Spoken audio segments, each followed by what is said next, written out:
ਜਿਹੜਾ ਜੇ ਬਿਮਾਰੀ ਦੀ ਰੈਕਗਨਾਈਜ਼ ਕਰਨੀ ਹੋਏ ਨਾ ਤਾਂ ਇੱਕ ਹੀ ਜਗ੍ਹਾ 'ਤੇ ਦੇਖ ਲਓ ਕਿ ਤੁਹਾਡਾ ਜਿਹੜਾ ਕੋਈ ਵੀ ਇਨਸਾਨ ਆਸ-ਪਾਸ ਜਿਹਨੂੰ ਤੁਸੀਂ ਪਿਆਰ ਕਰਦੇ ਹੋ ਨਾ, ਉਹ ਤੁਹਾਡੇ ਤੋਂ ਕਿੰਨੀ ਦੂਰ ਹੈ, ਤੁਹਾਡੇ ਨਾਲ ਕਿੰਨਾ ਘੱਟ ਕਨੈਕਟਡ ਹੈਗਾ। ਸਾਡੇ ਜਿਹੜੇ ਪੇਸ਼ੈਂਟ ਹੈ ਨਾ, ਉਹ ਤਾਂ ਆਮ ਤੌਰ 'ਤੇ ਤੁਹਾਨੂੰ ਨੁੱਕਰਾਂ ਦੇ ਵਿੱਚ ਲੱਭਣਗੇ, ਬੰਦ ਕਮਰਿਆਂ 'ਚ ਲੱਭਣਗੇ, ਬਾਥਰੂਮ 'ਚ ਲੱਭਣਗੇ, ਉਹਨਾਂ ਜਗ੍ਹਾ 'ਤੇ ਲੱਭਣਗੇ ਜਿੱਥੇ ਕੋਈ ਨਹੀਂ ਪਹੁੰਚ ਸਕਦਾ। ਉਹ ਸਾਡੇ ਘਰਾਂ 'ਚ ਰਹਿੰਦਿਆਂ ਵੀ ਇੱਕ ਦੂਸਰੇ ਤੋਂ ਬਹੁਤ ਡਿਸਟੈਂਸ ਹੋ ਜਾਂਦੇ ਆ। ਤਾਂ ਇਹਨਾਂ ਬੰਦਿਆਂ ਨੂੰ ਦੇਖਣਾ, ਪਹਿਚਾਨਣਾ ਅਤੇ ਇਹਨਾਂ ਬੰਦਿਆਂ ਦੇ ਨਾਲ ਰਾਬਤਾ ਕਾਇਮ ਕਰਨਾ, ਇਹੀ ਸਾਰੀ ਮਤਲਬ ਹੈਗੀ ਹੈ ਪ੍ਰੈਕਟਿਸ ਹੈ, ਇਹਦੀ ਪ੍ਰੈਕਟਿਸ ਹੈਗੀ ਹੈ। ਇੱਕ ਹੁੰਦਾ ਨਾ ਤੁਹਾਨੂੰ ਕਿ ਮਤਲਬ ਗੱਲ ਕਰਨੀ ਆਉਂਦੀ, ਇੱਕ ਹੁੰਦਾ ਤੁਹਾਨੂੰ ਵੱਲ ਆਉਂਦਾ। ਹੁਣ ਸਾਨੂੰ ਇਹ ਪਤਾ, ਸਭ ਨੂੰ ਪਤਾ ਹੈ, ਇਹ ਸਭ ਨੂੰ ਸਾਨੂੰ ਪਤਾ ਹੈਗਾ ਕਿ ਜਿਹੜਾ ਬੰਦਾ ਸਾਡੇ ਘਰ ਦੇ ਵਿੱਚ ਹੈਗਾ, ਘਰ ਦਾ ਮੈਂਬਰ ਜ਼ਰੂਰ ਹੈ, ਪਰ ਉਹ ਘਰ ਦਾ ਮੈਂਬਰ ਨਹੀਂ ਹੈਗਾ ਕਿਉਂਕਿ ਉਹ ਇੱਕ ਜਗ੍ਹਾ 'ਤੇ ਛੁਪ ਕੇ ਕਿਤੇ ਅੰਦਰ ਬੈਠਾ ਹੋਇਆ ਹੈ, ਜਿਹਦੇ ਤੱਕ ਅਸੀਂ ਪਹੁੰਚ ਹੀ ਨਹੀਂ ਸਕਦੇ। ਨਾ ਉਹਨੂੰ ਸਾਡੀ ਗੱਲ ਆਵਾਰਾ ਹੈ, ਨਾ ਅਸੀਂ ਉਹਦੀ ਗੱਲ ਨੂੰ ਬਰਦਾਸ਼ਤ ਕਰ ਸਕਦੇ ਹਾਂ, ਨਾ ਉਹ ਸਾਡੀ ਗੱਲ ਬਰਦਾਸ਼ਤ ਕਰ ਸਕਦਾ। ਅਸੀਂ ਉਦੋਂ ਤੱਕ ਪਹੁੰਚ ਨਹੀਂ ਸਕਦੇ। ਜੋ ਅਸੀਂ ਉਹਨੂੰ ਕਹਿਣਾ ਚਾਹੁੰਦੇ ਹਾਂ, ਅਸੀਂ ਉਹਨੂੰ ਕਹਿ ਨਹੀਂ ਸਕਦੇ, ਅਤੇ ਜੋ ਅਸੀਂ ਉਹ ਕਹਿਣਾ ਚਾਹੁੰਦਾ ਉਹ ਸਾਨੂੰ ਨਹੀਂ ਕਹਿ ਸਕਦਾ। ਸਾਡੇ ਇੱਕ ਦੀਵਾਰ ਬਣੀ ਹੋਈ ਹੈ ਘਰਾਂ ਦੇ ਵਿੱਚ, ਐਂਡ ਉਹ ਜਿਹੜਾ ਸਾਡਾ ਪੇਸ਼ੈਂਟ ਹੈ, ਉਹ ਉਸ ਦੀਵਾਰ ਦੇ ਉਸ ਪਾਰ ਬੈਠਾ ਹੋਇਆ। ਕਹਿਣ ਨੂੰ ਅਸੀਂ ਇੱਕ ਕੋਠੀ 'ਚ ਰਹਿੰਦੇ ਹਾਂ, ਘਰ 'ਚ ਰਹਿੰਦੇ ਹਾਂ, ਅਸੀਂ ਆਲੀਸ਼ਾਨ ਘਰ ਬਣਾਏ ਹੋਏ ਹੈ, ਹਰ ਜਗ੍ਹਾ 'ਤੇ ਕਮਰਾ ਡਿਪਿਊਟਡ ਹੈ, ਪਰ ਤੁਸੀਂ ਦੇਖ ਲਓ ਸਾਡੇ ਪੇਸ਼ੈਂਟਸ ਦਾ, ਮਤਲਬ ਸਾਡੇ ਘਰਾਂ ਦੇ ਹਾਲਾਤ ਦੇਖ ਲਓ। ਅਸੀਂ ਖੁੱਲ੍ਹ ਕੇ ਕਦੀ ਵੀ ਆਪਣੇ ਪੇਰੈਂਟਸ ਨਾਲ ਜਾਂ ਆਪਣੇ ਬੱਚਿਆਂ ਨਾਲ ਉਹ ਗੱਲ ਕਰ ਸਕਦੇ ਹਾਂ ਜਿਹੜੀ ਗੱਲ ਕਿ ਅਸੀਂ ਕਰਨਾ ਚਾਹੁੰਦੇ ਹਾਂ, ਮਾਂ ਪਿਓ ਨੂੰ ਕਹਿਣਾ ਚਾਹੁੰਦੇ ਹਾਂ। ਜੋ ਸਾਡੇ ਮਾਂ ਪਿਓ ਸਾਨੂੰ ਕਹਿਣਾ ਚਾਹੁੰਦੇ ਆ ਉਹ ਵੀ ਨਹੀਂ ਕਹਿ ਪਾਉਂਦੇ। ਜੋ ਅਸੀਂ ਆਪਣੇ ਬੱਚਿਆਂ ਨੂੰ ਕਹਿਣਾ ਚਾਹੁੰਦੇ ਹਾਂ, ਅਸੀਂ ਬੱਚਿਆਂ ਨੂੰ ਨਹੀਂ ਕਹਿ ਪਾਉਂਦੇ। ਸਾਨੂੰ ਇਹ ਡਰ ਲੱਗਦਾ ਕਿ ਅਸੀਂ ਇਹ ਗੱਲ ਕਹੀ ਅਤੇ ਇਸ ਤੋਂ ਬਾਅਦ ਸਾਡਾ ਨਾਰਾਜ਼ਗੀ ਹੋ ਜਾਏਗੀ, ਇਸ ਤੋਂ ਬਾਅਦ ਬਿੱਥ ਪੈ ਜਾਏਗੀ, ਇਸ ਤੋਂ ਬਾਅਦ ਸਾਡੀ ਆਪਸ 'ਚ ਕਮਿਊਨੀਕੇਸ਼ਨ ਬੰਦ ਨਾ ਹੋ ਜਾਏ, ਕੋਈ ਇਹਦਾ ਕੋਈ ਸਿੱਟਾ ਜਿਹੜਾ ਭਿਆਨਕ ਸਿੱਟਾ ਨਾ ਕੋਈ ਨਿਕਲ ਆਏ, ਇਹ ਜਾ ਕੇ ਕੁਛ ਇਹੋ ਜਿਹਾ ਨਾ ਕਰ ਲਏ। ਇਹ ਨਾ ਹੋਏ ਕਿ ਜੇ ਮੈਂ ਕੁਛ ਕਿਹਾ ਅਤੇ ਗੁੱਸੇ ਹੋ ਜਾਏਗਾ ਅਤੇ ਫਿਰ ਪਤਾ ਨਹੀਂ ਕੀ ਹੋਏਗਾ। ਮਤਲਬ ਇਹ ਸਾਰਾ ਕੁਛ ਮਾਹੌਲ ਜਿਹੜਾ ਨਾ ਬਿਮਾਰ ਮਾਹੌਲ ਸਾਡੇ ਘਰਾਂ 'ਚ ਬੈਠਾ ਹੋਇਆ। ਐਂਡ ਇਸੇ ਮਾਹੌਲ ਦੀ ਇਸ ਘੁਟਨ ਦੇ ਵਿੱਚ ਅਸੀਂ ਇੰਨੇ ਜ਼ਬਰਦਸਤ ਫਸ ਗਏ ਹਾਂ ਕਿ ਸਾਨੂੰ ਇਹ 'ਚੋਂ ਬਾਹਰ ਆਉਣ ਦਾ ਨਾ ਕੋਈ ਸਲਿਊਸ਼ਨ ਨਹੀਂ ਲੱਭਦਾ ਪਿਆ। ਅਸੀਂ ਬਹੁਤ ਕਨਫਿਊਜ਼ਡ ਹੋਏ ਪਏ ਹਾਂ ਕਿ ਇਹ ਘਰ ਕਿਹੋ ਜਿਹਾ ਘਰ ਹੈ। ਬਾਹਰੋਂ ਦਿਖਾਉਣ ਵਾਸਤੇ ਅਸੀਂ ਕਾਫੀ ਕੁਛ ਵਧੀਆ ਕਰ ਲੈਂਦੇ ਹਾਂ।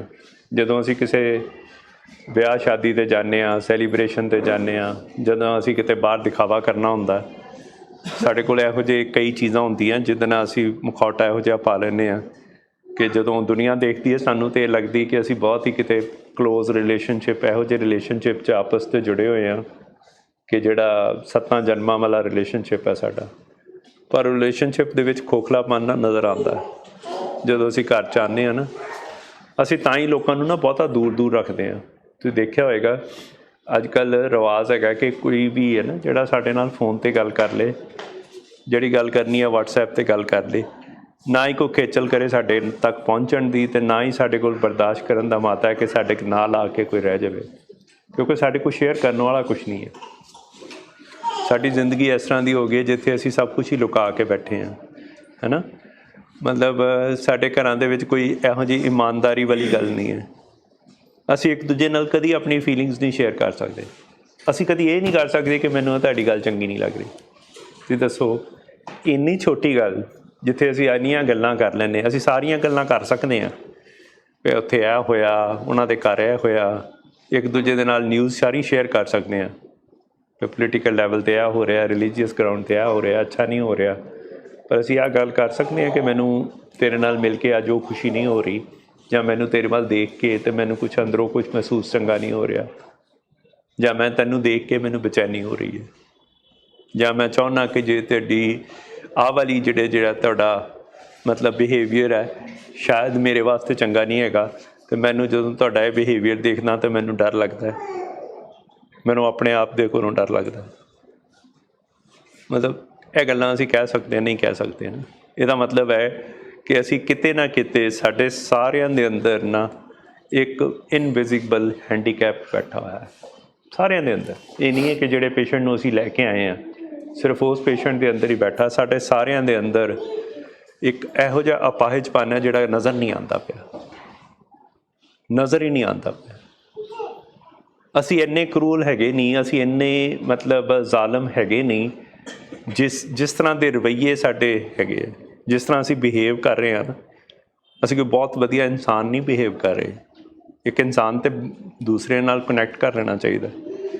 ਇੱਕ ਇਨਸਾਨ ਨੂੰ ਬੜੇ ਆਰਾਮ ਨਾਲ ਦੂਸਰੇ ਬੰਦੇ ਦੀ ਗੱਲ ਸੁਣ ਲੈਣੀ ਚਾਹੀਦੀ ਹੈ ਐਂਡ ਬਿਨਾਂ ਟੋਕਿਆਂ ਉਹਦੀ ਗੱਲ ਨੂੰ ਸੁਣ ਸਕਣਾ, ਭਾਵੇਂ ਤੁਹਾਨੂੰ ਉਹ ਗੱਲ ਪਸੰਦ ਹੈ ਜਾਂ ਨਹੀਂ ਪਸੰਦ, ਜਾਂ ਕਿਤੇ ਨਾ ਕਿਤੇ ਤੁਸੀਂ ਨਹੀਂ ਵੀ ਸਹਿਮਤ ਹੈਗੇ। ਮਤਲਬ ਕੋਈ ਜ਼ਰੂਰੀ ਨਹੀਂ ਹੈ ਕਿ ਸਾਰੀਆਂ ਗੱਲਾਂ 'ਚ ਸਾਰੇ ਲੋਕ ਇੱਕ ਦੂਸਰੇ ਨਾਲ ਸਹਿਮਤ ਹੀ ਹੋਣ, ਪਰ ਕੀ ਅੱਜ ਦੇ ਦਿਨ 'ਚ ਅਸੀਂ ਦੂਸਰਿਆਂ ਦੀ ਇਹ ਗੱਲ ਸੁਣ ਸਕਦੇ ਹਾਂ ਜਿਹੜੀ ਨਿੱਜਲ 'ਚ ਤੁਸੀਂ ਸਹਿਮਤ ਨਹੀਂ ਹੋ?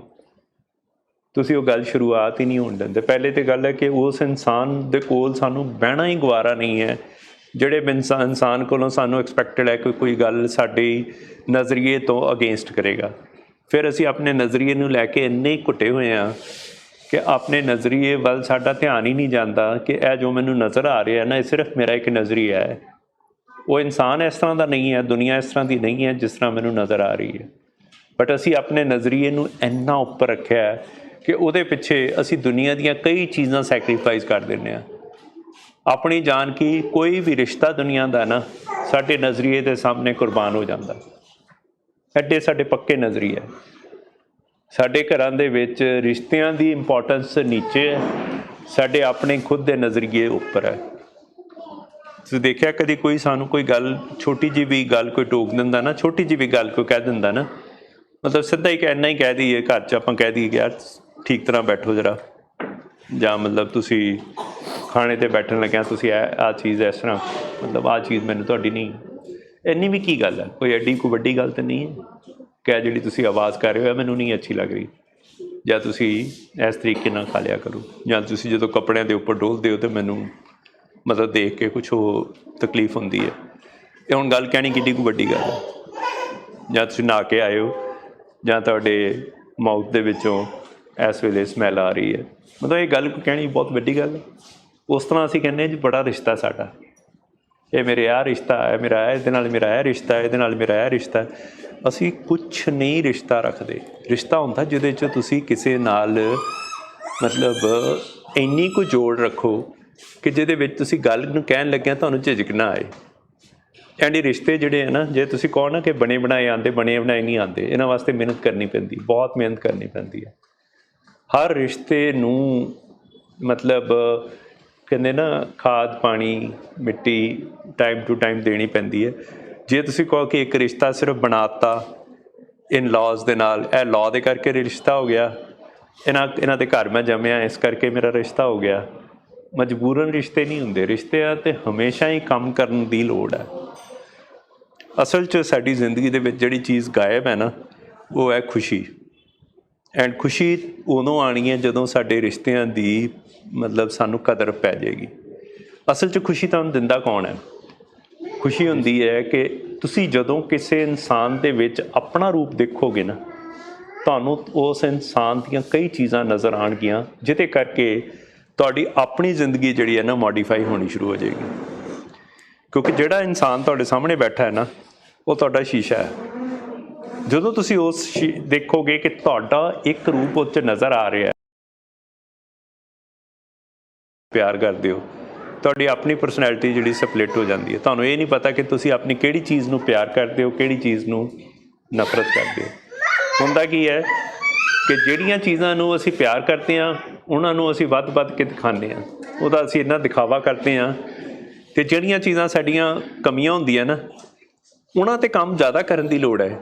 ਜੇ ਸਾਡੀਆਂ ਖਾਸੀਅਤਾਂ, ਜਿਹੜੇ ਸਾਡੇ ਤਜਰਬੇ ਤੋਂ ਸਿੱਖੀਆਂ ਕਈ ਚੀਜ਼ਾਂ ਹੁੰਦੀਆਂ, ਜੇ ਅਸੀਂ ਨਾ ਵੀ ਸ਼ੇਅਰ ਕਰੀਏ ਨਾ ਤਾਂ ਦੂਸਰੇ ਬੰਦੇ ਨੂੰ ਵੈਸੇ ਹੀ ਪਤਾ ਲੱਗ ਜਾਂਦਾ।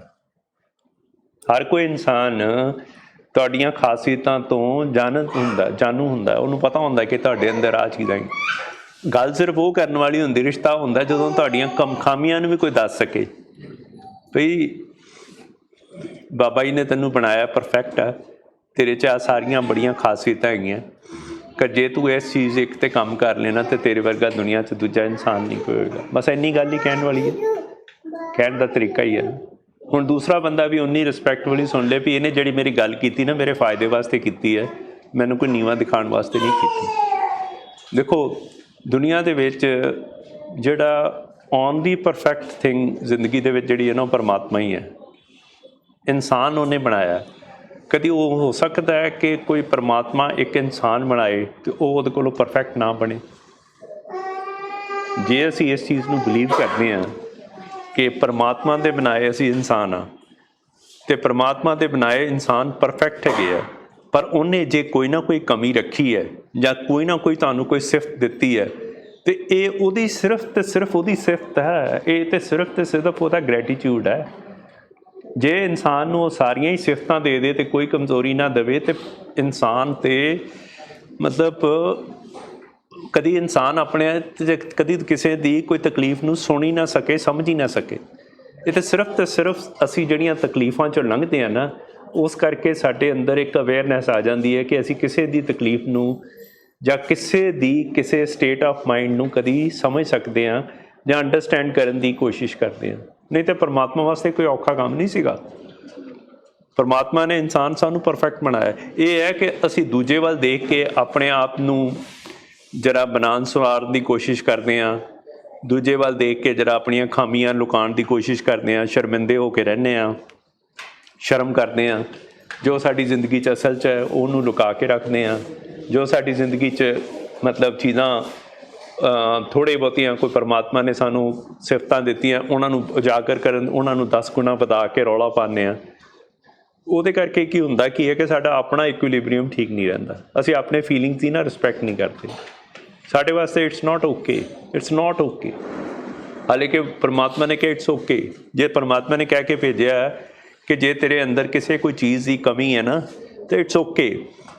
ਇਹ ਕਮੀ ਇਸ ਕਰਕੇ ਰੱਖੀ ਗਈ ਹੈ ਤਾਂ ਕਿ ਤੂੰ ਆਪਣੀ ਜ਼ਿੰਦਗੀ ਨੂੰ ਵਧੀਆ ਜੀ ਸਕੇ। ਅਸੀਂ ਕਹਿੰਦੇ ਇਟਸ ਨਾਟ ਓਕੇ। ਅਸੀਂ ਆਪਣੇ ਕਿਸੇ ਮੂਡ ਨੂੰ ਸਵੀਕਾਰ ਕਰਕੇ ਖੁਸ਼ ਨਹੀਂ ਹਾਂ। ਅਸੀਂ ਤਾਂ ਮਤਲਬ ਇੰਨੀ ਆਪਣੀ ਜ਼ਿੰਦਗੀ ਨੂੰ ਇੰਨਾ ਝੂਠ ਬੋਲਦੇ ਹਾਂ, ਡਿਸਔਨੈਸਟ ਹੋ ਜਾਂਦੇ ਹਾਂ। ਅਸੀਂ ਆਪਣੀ ਫੀਲਿੰਗਸ ਬਾਰੇ ਕਦੀ ਗੱਲ ਹੀ ਨਹੀਂ ਕਰਦੇ। ਕਦੀ ਤੁਸੀਂ ਕਿਸੇ ਨੂੰ ਪੁੱਛੋ ਨਾ ਤੁਹਾਡਾ ਹਾਲ ਕੀ ਹੈ, ਹਮੇਸ਼ਾ ਕਹੂਗਾ ਠੀਕ ਹੈ। ਕਦੀ ਕੋਈ ਬੰਦਾ ਆਪਣਾ ਹਾਲ ਹੀ ਨਹੀਂ ਦੱਸ ਪਾਉਂਦਾ ਕਿ ਮੈਂ ਮਤਲਬ ਅਸੀਂ ਚਾਹੁੰਦੇ ਵੀ ਨਹੀਂ। ਅਸੀਂ ਇਹ ਵੀ ਨਹੀਂ ਚਾਹੁੰਦੇ। ਅਸੀਂ ਦੇਖੋ ਹਾਲ ਪੁੱਛਦੇ ਹਾਂ ਕਿਸੇ ਦਾ ਅਤੇ ਅਸੀਂ ਇਹ ਨਹੀਂ ਚਾਹੁੰਦੇ ਕਿ ਅਗਲਾ ਆਪਣਾ ਅਸਲੀ ਅਤੇ ਸੱਚਾ ਹਾਲ ਦੱਸੇ। ਅਸੀਂ ਹਾਲ ਪੁੱਛਦੇ ਹਾਂ ਕੀ ਹਾਲ ਹੈ ਤੇਰਾ, ਅਤੇ ਫਿਰ ਇਸ ਤਰੀਕੇ ਨਾਲ ਆਪਣੇ ਆਪ ਨੂੰ ਜੇ ਕੋਈ ਕਵੇ ਨਾ ਕਿ ਵੀ ਕੋਈ ਗੱਲ ਦੱਸਣ ਲੱਗੇ ਕਿ ਉੱਪਰੋਂ ਤਾਂ ਮੈਂ ਠੀਕ ਲੱਗਦਾ ਪਰ ਅੰਦਰੋਂ ਵੈਸੇ ਮੇਰੇ ਅੰਦਰ, ਅਸੀਂ ਉਸ ਗੱਲ ਨੂੰ ਉਹਨੂੰ ਇਗਨੋਰ ਕਰਕੇ ਨਾ ਅੱਛਾ ਚੱਲ ਪਈ ਕੋਈ ਗੱਲ ਨਹੀਂ, ਫਿਰ ਕੀ ਹੋਇਆ, ਸਾਰਿਆਂ ਨਾਲ ਇੰਝ ਹੁੰਦਾ, ਮੇਰੇ ਨਾਲ ਵੀ ਇੰਝ ਹੀ ਹੁੰਦਾ। You see we don't even listen to someone. ਮਤਲਬ ਸਾਡੇ ਕੋਲ ਇੰਨੀ ਵੀ ਨਹੀਂ ਪੇਸ਼ੈਂਸ ਹੁੰਦੀ ਕਿ ਅਸੀਂ ਕਿਸੇ ਦਾ ਹਾਲ ਪੁੱਛ ਕੇ ਅਤੇ ਉਹਦੇ ਹਾਲ ਨੂੰ ਫਿਰ ਅਸੀਂ ਰਿਸਪੈਕਟ ਦੇ ਸਕੀਏ। ਹੁਣ ਰਿਸਪੈਕਟ ਦੀ ਗੱਲ ਇਹ ਹੈ ਕਿ ਅਸੀਂ ਜਦੋਂ ਕਿਸੇ ਦੀ ਨਾਲ ਬੈਠਦੇ ਹਾਂ ਅਤੇ ਕਿਸੇ ਦੇ ਅੰਦਰ ਆਪਣਾ ਰੂਪ ਦੇਖਦੇ ਹਾਂ ਅਤੇ ਫਿਰ ਉਹ ਜਿਹੜੀ ਰਿਸਪੈਕਟ ਪੈਦਾ ਹੁੰਦੀ ਹੈ ਵੀ ਇਹ ਵੀ ਇੱਕ ਇਨਸਾਨ ਹੈ, ਉਹਦੀ ਇੱਕ ਆਪਣੀ ਸਟਰਗਲ ਹੈ। ਐਂਡ ਹੋ ਸਕਦਾ ਹੈ ਕਿ ਉਹਦਾ ਨਜ਼ਰੀਆ ਮੇਰੇ ਤੋਂ ਜ਼ਿਆਦਾ ਵਧੀਆ ਹੋਏ। ਹੋ ਸਕਦਾ ਇਸ ਨਜ਼ਰੀਏ ਤੋਂ ਮੈਂ ਕੁਝ ਸਿੱਖ ਸਕਾਂ ਜਿਹਦੇ ਨਾਲ ਮੇਰੀ ਲਾਈਫ ਬੈਟਰ ਹੋਣੀ ਹੋਏ। ਹੋ ਸਕਦਾ ਉਹ ਪੋਜੀਸ਼ਨ ਮੈਨੂੰ ਅੱਜ ਐਕਸਪੀਰੀਅੰਸ ਨਹੀਂ ਹੋਇਆ, ਕਿਸੇ ਨੂੰ ਹੋਇਆ, ਉਸ ਐਕਸਪੀਰੀਅੰਸ ਤੋਂ ਮੈਂ ਕੁਝ ਸਿੱਖ ਲਾਂ। ਤੋ ਇਹ ਬਹੁਤ ਸਾਰੀਆਂ ਚੀਜ਼ਾਂ ਇਸ ਤਰ੍ਹਾਂ ਦੀਆਂ ਜਿਹਦੇ 'ਚ ਨਾ ਸਾਡੀ ਲਾਈਫ ਜਿਹੜੀ ਹੈ ਨਾ ਫੁੱਲ ਆਫ ਫੀਲਿੰਗਸ ਹੋਣੀ ਚਾਹੀਦੀ ਹੈ ਐਂਡ ਓਨੈਸਟ ਫੀਲਿੰਗਸ ਹੋਣੀ ਚਾਹੀਦੀ ਹੈ। ਜੇ ਕੋਈ ਤੁਹਾਨੂੰ ਨਹੀਂ ਅੱਛਾ ਲੱਗ ਰਿਹਾ ਤੁਸੀਂ ਕਹਿ ਦਿਓ ਵੀ ਮੈਨੂੰ ਨਹੀਂ ਅੱਛਾ ਲੱਗ ਰਿਹਾ, ਅੱਜ ਆਪਾਂ ਨਹੀਂ ਗੱਲ ਕਰ ਸਕਦੇ ਕਿਉਂਕਿ ਮੈਨੂੰ ਅੱਛਾ ਮਹਿਸੂਸ ਨਹੀਂ ਹੋ ਰਿਹਾ, ਜਾਂ ਅੱਜ ਮੈਂ ਲੋਅ ਮਹਿਸੂਸ ਕਰ ਰਿਹਾ, ਜਾਂ ਅੱਜ ਮੈਂ ਇਰੀਟੇਟਡ ਮਹਿਸੂਸ ਕਰ ਰਿਹਾ। ਮੈਨੂੰ ਇਹ ਨਹੀਂ ਪਤਾ ਵਜ੍ਹਾ ਕੌਣ ਹੈ, ਬਟ ਮੈਨੂੰ ਇਹ ਕੋਈ ਜ਼ਰੂਰੀ ਨਹੀਂ ਹੈ ਕਿ ਹਰ ਚੀਜ਼ ਦੀ ਵਜ੍ਹਾ ਤੁਹਾਨੂੰ ਪਤਾ ਹੋਏ। ਕਈ ਵਾਰੀ ਤੁਹਾਡੇ ਮੂਡ ਸਵਿੰਗਸ ਇਸ ਤਰ੍ਹਾਂ ਦੇ ਹੁੰਦੇ ਆ, ਕਈ ਵਾਰੀ ਤੁਹਾਡਾ ਮਨ ਥੱਲੇ ਨੂੰ ਜਾਂਦਾ। ਅਕਸਰ ਤੌਰ 'ਤੇ ਇਹ ਦੁਨੀਆ ਦੇ ਵਿੱਚ ਨਾ ਇੱਕ ਮਿਸਬਲੀਫ ਹੈ ਕਿ ਮੂਡ ਸਾਡਾ ਹਮੇਸ਼ਾ 10 'ਤੇ ਹੀ ਹੋਣਾ ਚਾਹੀਦਾ, ਪਰ ਨੋਰਮਲ ਮੂਡ ਜਿਹੜਾ ਨਾ ਉਹ 4 ਤੋਂ 6 ਦੇ ਵਿਚਕਾਰ ਹੁੰਦਾ। ਉਹ ਵੀ ਮੁਸ਼ਕਿਲ ਨਾਲ ਕਦੀ 4 ਹੁੰਦਾ, ਕਦੀ 4.5 ਹੁੰਦਾ, ਕਦੀ 2.5 ਵੀ ਆ ਜਾਂਦਾ, ਕਦੀ 3 ਵੀ ਆ ਜਾਂਦਾ। ਉਹਨੂੰ ਤੁਸੀਂ ਗੁਜ਼ਾਰੇ ਵਾਲਾ ਮੂਡ ਕਹਿ ਲਓ, ਉਹਨੂੰ ਤੁਸੀਂ ਸੋਹਣਾ ਮੂਡ ਕਹਿ ਦਿਓ। ਜੇ ਤੁਸੀਂ ਆਪਣੇ ਮੂਡ ਦੀ ਰਿਸਪੈਕਟ ਕਰਦੇ ਹੋ ਈਵਨ ਇਫ ਉਹ 2.5 'ਤੇ ਵੀ ਹੈ ਅਤੇ ਤੁਸੀਂ ਸੋਚਦੇ ਹੋ ਕਿ ਭਈ ਇਹ 2.5 'ਤੇ ਹੈ ਨਾ, ਕੋਈ ਗੱਲ ਨਹੀਂ, ਇਹ ਫੇਜ਼ ਹੀ ਹੈ, ਮੈਂ ਆਪਣਾ ਕੰਮ ਜਾਰੀ ਰੱਖਾਂ, ਮੈਂ ਆਪਣੀ ਰੂਟੀਨ ਜਾਰੀ ਰੱਖਾਂ, ਮੈਂ ਆਪਣੇ ਜ਼ਿੰਦਗੀ ਦੇ ਵਿੱਚ ਉਹ ਸਾਰੇ ਕੰਮ ਕਰਦਾ ਰਹਾਂ ਜਿਹੜੀ ਕਿ ਮੇਰੀ ਪਾਰਟ ਆਫ ਇਟ ਹੈ। ਅੱਛਾ ਚਲੋ ਤੁਸੀਂ ਈਵਨ ਮੈਂ ਇਹ ਵੀ ਕਹਿੰਦਾ ਕਿ ਜੇ ਤੁਸੀਂ ਇੰਨੀ ਵੀ ਰਿਸਪੈਕਟ ਕਰਦੇ ਹੋ ਨਾ ਕਿ ਅੱਜ ਤੁਹਾਡਾ ਉੱਠਣ ਨੂੰ ਦਿਲ ਨਹੀਂ ਕਰ ਰਿਹਾ, at least true to be yourself, at least ਇੰਨੇ ਓਨੈਸਟ ਹੋ ਜਾਓ ਕਿ ਇੱਕ ਵਾਰੀ ਉੱਠ ਕੇ ਇਹ ਕਹੋ ਆਪਣੇ ਆਪ ਨੂੰ कि अज मेरा उठन ਨੂੰ दिल नहीं कर रहा, एंड फिर लेट जाओ, फिर लेट जाओ। कोई जरूरी नहीं है कि भी उठ के दिखाना है, कोई मतलब तरथलियां मचाणियां ਜਾਂ दुनिया के सामने कोई प्रूव करना है। जे थोड़ा दिल अज नहीं कर रहा कुछ करन नूं, कह सको कि मेरा अज दिल नहीं कर रहा, अज मेरा फैक्ट्री जाण नूं दिल नहीं कर रहा, अज मेरा दुकान पर जाण नूं दिल नहीं करता पिया, इट्स ओके। क्यों नहीं इस चीज़ नूं अंडरस्टैंड करते? अज मेरा गल करन नूं दिल नहीं कर रहा, अज मेरा दिल करता है कि मैं आधे घंटे वास्ते इकल्ला बैठा, एंड अज मेरा दिल करता है कि मैनू हाले कोई भी चीज़ मतलब दिल कर रहा ना तुहाडा, इन्नी को रिस्पैक्ट असीं अपनी कर सकते हैं जो असीं इन्ने ऑनैसट होवांगे ना। ऑनैसटी का मतलब ये है, हाँ ये झूठ बोलना कि मेरे को उठिया नहीं जाता, ये झूठ है। मेरे को उठिया नहीं जाता, उठिया जाता नहीं तो मेरा अज उठन नूं जी नहीं कर रहा, इस बड़ा फर्क है। जदों तुसीं कहंदे हो एक बंदा है, एक अल्कोहलिक है, वो जाके कहता है कि उत्थे रुकता है, ਉਹਦੀ बॉडी रुक जाती है, वो एक ਕੋਮਾਟਸ स्टेज 'ਚ पहुँच जाता, उत्थे जाके उन्होंने समझ नहीं आती, कन्फ्यूज हो जाता है। उन्होंने सारा पता होंदा है कि भी इस वेले जिहड़ा मैं इत्थे काम कर रहा, इस वेले ये मेरी बेवसी आ रही है, यह जिहड़ी मेरी बेवसी है ना, ये मैनू उस शॉप वाल खड़ रही है, यह बेवसी मेरी वो बोतल नूं खोल रही है, यह बेवसी मेरी जिहड़ी है ना वो इनगल्फ कर रही है। बट यह जिहड़ी टॉक है ना, ये ऑनैसट टॉक है। There is a difference between कि मैनू पता ही नहीं लगा, पता नहीं मैनू माड़ी संगत ने प्याती, पता नहीं मैनू घरदियां ने कुछ कहा तो तां पी ली, पता नहीं मैं देखो there is a lot of difference between कि अपने आप नूं 100% तुसी एक्ट करो। एक्ट करन दा मतलब है कि even if you are doing something ना, एक्ट करो। तुसी कहो कि यार मैं जिम्मेवारी चुकदा कि यह जो मैं अज वीक एक्शन कर रहा, इसकी जिम्मेवारी मेरी है, किसी दी नहीं है। यह ऑनैसटी। ईमानदारी ये नहीं है कि मैं जो तेनों कह रहा मैं वो कर रहा। ईमानदारी ये है, साडी इस रिकवरी की ईमानदारी की है, साडी इस रिकवरी की डिमांड एंड ईमानदारी ये है कि जो मैं कर रहा ना, मैनू उहदे कॉन्सीक्वेंसिस पता है, पर फिर भी मैं जिम्मेवारी लैना कि मैं हैल्पलैस हाँ एंड मेरे वास्ते गल नहीं है। अपनी बेबसी की जिम्मेवारी लैनी आ है ऑनैसटी। तुसीं जो कर रहे हो ना, घट तो घट एक कह जरूर सको। हुण साडा रीहैब का जिहड़ा प्रोग्राम है, हैरमिटेज का प्रोग्राम है, चलो जिहड़ा इत्थे 7 दिन का प्रोग्राम है, 7 तो 10 दिन का प्रोग्राम है, उहदे विच ते साडे पेशेंट वास्ते वास्ती गल नहीं है। जां ते उहदा मूड 10 ते होएगा, जां उहदा मूड 0 ते होएगा। जे उहदा मूड 10 ते होएगा तो उहनूं कोई होश उहनूं नहीं पता बिना वजह तो उहदे अंदर की एक्साइटमेंट की खुशियां चढ़ियां होईयां, उहनूं नहीं समझ आएगी इस गल दी। ਉਹਦੇ ਵਿੱਚ ਉਹ ਕਾफ़ੀ ਗਲਤੀਆਂ ਕਰਦਾ, ਕਾफ़ੀ ਉਹਦੇ ਕੋਲੋਂ ਕੁਝ ਇਹੋ ਜਿਹੀਆਂ ਹਰਕਤਾਂ ਗੱਲਾਂ ਹੋ ਜਾਂਦੀਆਂ, ਉਹ ਮਤਲਬ ਮਾੜੀ ਚੰਗੀ ਗੱਲ ਵੀ ਕਰ ਲੈਂਦਾ, ਉਹਨੂੰ ਦਿਸ ਨਹੀਂ ਰਿਹਾ, ਨਜ਼ਰ ਨਹੀਂ ਆ ਰਿਹਾ। ਹੁਣ ਜਿਸ ਬੰਦੇ ਦਾ ਮੂਡ 4 ਤੋਂ ਥੱਲੇ ਹੈ, ਜਾਂ ਜਿਹੜਾ ਬੰਦਾ 0 ਜਾਂ 1 ਦੇ ਉੱਪਰ ਤੁਰਦਾ ਫਿਰਦਾ ਪਿਆ, ਉਹਨੂੰ ਵੀ ਨਹੀਂ ਪਤਾ, ਉਹਨੂੰ ਨਹੀਂ ਸਮਝ ਆਏਗੀ। ਉਹਨੂੰ ਤਾਂ ਅਸੀਂ ਸਮਝਦੇ ਹਾਂ ਜੀ ਕਿ ਸਾਈਕੋਲੋਜੀਕਲ ਮਤਲਬ ਕੌਮਾ ਸਟੇਜ ਹੈ। ਦਿਸਦਾ ਜ਼ਰੂਰ ਪਿਆ ਇਨਸਾਨ ਹੈ, ਇਹ ਵੀ ਤਾਂ ਪਤਾ ਲੱਗਦਾ ਪਿਆ ਫਿਰ ਰੋਟੀ ਖਾਂਦਾ ਪਿਆ, ਕੱਪੜੇ ਚੇਂਜ ਕਰਦਾ ਪਿਆ ਕੁਛ ਇਨਸਾਨ, पर उस इंसान नूं ये नहीं पता कि वह इस वेले इन्ना काबिल नहीं है कि अपने कीते हुए कामां दी जिम्मेवारी नूं चुक सके। अज नहीं है, अज वो इन्ना कैपेबल नहीं है। अज असीं उहनूं किसी तरह की कोई भी जिम्मेवारी नहीं देना चाहुंदे। असीं उहदे नाल मतलब उस तरीके नाल बिहेव करना चाहुंदे आ जिस चीज़ 'च असीं समझदे आ कि उहदी काबलियत इस वेले इन्नी नहीं हैगी कि जिहड़ी वो इस साडी कही हुई गल नूं समझ सके ਤੇ ਆਪਣਾ ਭੈੜਾ ਤੇ ਮਾੜਾ ਤੇ ਚੰਗਾ ਸੋਚ ਸਕੇ। ਪਰ ਜਿਹੜੀ ਰੀਹੈਬ ਹੈ ਨਾ, ਰੀਹੈਬ ਦਾ ਮਤਲਬ ਹੀ ਇਹ ਹੈ ਕਿ ਤੁਸੀਂ ਇੱਕ ਦਿਨ ਇਸ ਚੀਜ਼ ਤੇ ਕਾਬਲ ਹੋ ਜਾਓ ਜਿੱਥੇ ਤੁਸੀਂ ਭਾਵੇਂ ਗਲਤੀ ਕਰੋ, ਭਾਵੇਂ ਠੀਕ ਕਰੋ, ਭਾਵੇਂ ਚੋਇਸ A ਕਰੋ, ਭਾਵੇਂ ਚੋਇਸ B ਕਰੋ, ਭਾਵੇਂ C ਕਰੋ। ਅਸੀਂ ਤੁਹਾਨੂੰ ਇਹ ਨਹੀਂ ਕਹਿੰਦੇ ਕਿ ਚੋਇਸਿਸ C ਹੀ ਕਰਨੀਆਂ ਠੀਕ ਹੈ, ਅਸੀਂ ਤੁਹਾਨੂੰ ਇਹ ਵੀ ਨਹੀਂ ਕਹਿੰਦੇ ਚੋਇਸਿਸ B ਕਰਨੀਆਂ ਹੈ। ਭਾਵੇਂ ਇੱਕ ਇਨਸਾਨ, ਹਰ ਇੱਕ ਇਨਸਾਨ ਦੀਆਂ ਚੋਇਸਿਸ ਇੱਕੋ ਜਿਹੀਆਂ ਨਹੀਂ ਹੁੰਦੀਆਂ, ठीक है। हर एक इंसान दी चॉइसिस वक्रिया वक्रिया होंदियां एंड उहदे कॉन्सीक्वेंसिस भी सानूं पता होंदे आ। जे एक अल्कोहलिक है, वो अल्कोहल पींदा पिया तो उहदे कॉन्सीक्वेंसिस की होणगे उस इंसान नूं पता है। पर जदों तुसीं उस चीज़ की जिम्मेवारी चुकदे हो ना, असली ट्रांसफॉर्मेशन उस दिन स्टार्ट होती है। यह जिहड़ा टाइम है ना, यही असली हीलिंग प्रोसैस है। ਸਾਰਾ ਰੀਹੈਬ ਦਾ ਕਨਸੈਪਟ, ਸਾਰਾ ਰਿਕਵਰੀ ਦਾ ਕਨਸੈਪਟ ਇੱਕ ਚੀਜ਼ 'ਤੇ ਕਰਦਾ ਹੈ ਕਿ ਤੁਸੀਂ ਆਪਣੇ ਫੀਲਿੰਗਸ ਦੀ, ਤੁਸੀਂ ਆਪਣੇ ਮੂਡਸ ਦੀ, ਤੁਸੀਂ ਆਪਣੇ ਐਕਸ਼ਨਸ ਦੀ, ਤੁਸੀਂ ਆਪਣੇ ਕੌਨਸੀਕੁਐਂਸਿਸ ਦੀ। ਹਾਂ, ਤੁਹਾਨੂੰ ਇੱਕ ਖਿਆਲ ਆ ਗਿਆ ਕਿ ਮੈਂ ਅੱਜ ਸਵੇਰੇ ਮਤਲਬ ਉੱਠਣਾ ਚਾਹੁੰਦਾ, ਮੈਨੂੰ ਪਤਾ ਉੱਠਣਾ ਚਾਹੀਦਾ, ਮੈਨੂੰ ਪਤਾ ਕੰਮ 'ਤੇ ਜਾਣਾ ਚਾਹੀਦਾ, ਪਰ ਮੈਂ ਕੰਮ 'ਤੇ ਨਹੀਂ ਜਾ ਰਿਹਾ। ਪਰ ਤੁਹਾਨੂੰ ਪਤਾ ਕੌਨਸੀਕੁਐਂਸਿਸ ਕੀ ਹੋਣਗੇ, ਤੁਹਾਡੀ ਛੁੱਟੀ ਕੱਟੀ ਜਾਏਗੀ, ਤੁਹਾਨੂੰ ਨੌਕਰੀ ਤੋਂ ਕੱਢਿਆ ਜਾ ਸਕਦਾ, ਤੁਹਾਨੂੰ ਕੌਨਸੀਕੁਐਂਸਿਸ ਪਤਾ। ਹਾਂ, ਹੁਣ ਤੁਸੀਂ ਲੇਟ ਜਾਓ, ਦੇयर ਇਜ਼ ਅ ਡਿਫਰੈਂਸ। ਪਰ ਜੇ ਤੁਸੀਂ ਕਹੋ ਕਿ ਮੇਰੇ ਕੋਲ ਉੱਠਿਆ ਨਹੀਂ ਜਾਂਦਾ, ਮੇਰੇ 'ਚ ਤਾਕਤ ਨਹੀਂ ਹੈ, ਜਿਸ ਦਿਨ ਮੇਰੇ 'ਚ ਤਾਕਤ ਆਏਗੀ ਫਿਰ ਮੈਂ ਕਰਾਂਗਾ, ਮੈਨੂੰ ਤਾਂ ਪਤਾ ਹੀ ਨਹੀਂ ਸੀਗਾ ਕੀ ਹੋਏਗਾ, ਨਹੀਂ, ਇਹ ਇੱਕ ਓਨੈਸਟੀ ਹੈ ਜਿਹੜੀ ਕਿ ਵੀ ਆਰ ਲੁਕਿੰਗ ਫॉर, ਕਿ ਹਰ ਇੱਕ ਇਨਸਾਨ 'ਚ ਓਨੈਸਟੀ ਹੁੰਦੀ ਹੈ, ਹਰ ਇੱਕ ਇਨਸਾਨ 'ਚ ਇੱਕ ਜ਼ਿੰਮੇਵਾਰੀ ਹੁੰਦੀ ਹੈ, ਪਰ ਇਹ ਜ਼ਿੰਮੇਵਾਰੀ ਚੁੱਕਣ ਲੱਗਿਆਂ ਉਹਦੀ ਕਪੈਸਿਟੀ ਨਜ਼ਰ ਆਉਣੀ ਚਾਹੀਦੀ ਹੈ। ਹੁਣ ਜਿਹੜੇ ਪੇਸ਼ੈਂਟ ਸਾਡੇ ਕੋਲ ਇੱਥੇ ਭਾਟੀਆ ਹਸਪੀਟਲ 'ਚ ਆਉਂਦੇ, ਉਹਨਾਂ ਦੀ ਕਪੈਸਿਟੀ ਇੰਨੀ ਨਹੀਂ ਹੁੰਦੀ ਕਿ ਉਹ ਇਸ ਗੱਲ ਦੀ ਕਿਸੇ ਵੀ ਜ਼ਿੰਮੇਵਾਰੀ ਨੂੰ ਚੁੱਕ ਸਕਣ ਅਤੇ ਉਹਦੇ ਕੌਨਸੀਕੁਐਂਸਿਸ ਬਾਰੇ ਸੋਚ ਸਕਣ, ਕਿਉਂਕਿ ਉਹਨੇ ਉਸ ਵੇਲੇ ਜਿਹੜੀ ਉਹ ਚੋਇਸ ਕਰ ਰਹੇ ਹੁੰਦੇ ਆ ਨਾ, ਜਿਵੇਂ ਹੁਣ ਭਾਜੀ ਕਹਿ ਰਹੇ ਸੀਗੇ ਕਿ ਅਸੀਂ ਛੋਟਾ ਟਰੀਟਮੈਂਟ ਜਾਂ ਨਸ਼ਾ ਛੱਡਣ ਦਾ ਟਰੀਟਮੈਂਟ, ਕਿਉਂਕਿ ਸਾਡੇ ਪੇਸ਼ੈਂਟ ਦੀ ਉਸ ਵੇਲੇ ਅੰਡਰਸਟੈਂਡਿੰਗ ਇੰਨੀ ਕੋਈ ਹੁੰਦੀ ਹੈ ਕਿ ਉਹ ਸਿਰਫ ਉੱਥੋਂ ਤੱਕ ਹੀ ਉਹਨਾਂ ਦਾ ਦਾਇਰਾ ਹੁੰਦਾ ਹੈ ਕਿ ਅਸੀਂ ਆਏ ਹਾਂ, ਇਹ ਪ੍ਰੋਬਲਮ ਸਾਰੀਆਂ ਨਸ਼ੇ ਕਰਕੇ ਹੈ, ਜਿਸ ਦਿਨ ਇਹ ਨਸ਼ਾ ਚੱਲ ਜਾਏਗਾ ਸਾਡੀਆਂ ਸਾਰੀਆਂ ਪ੍ਰੋਬਲਮਸ ਹੱਲ ਹੋ ਜਾਣਗੀਆਂ। ਇਹ ਇੱਕ ਛੋਟਾ ਦਾਇਰਾ ਹੈ।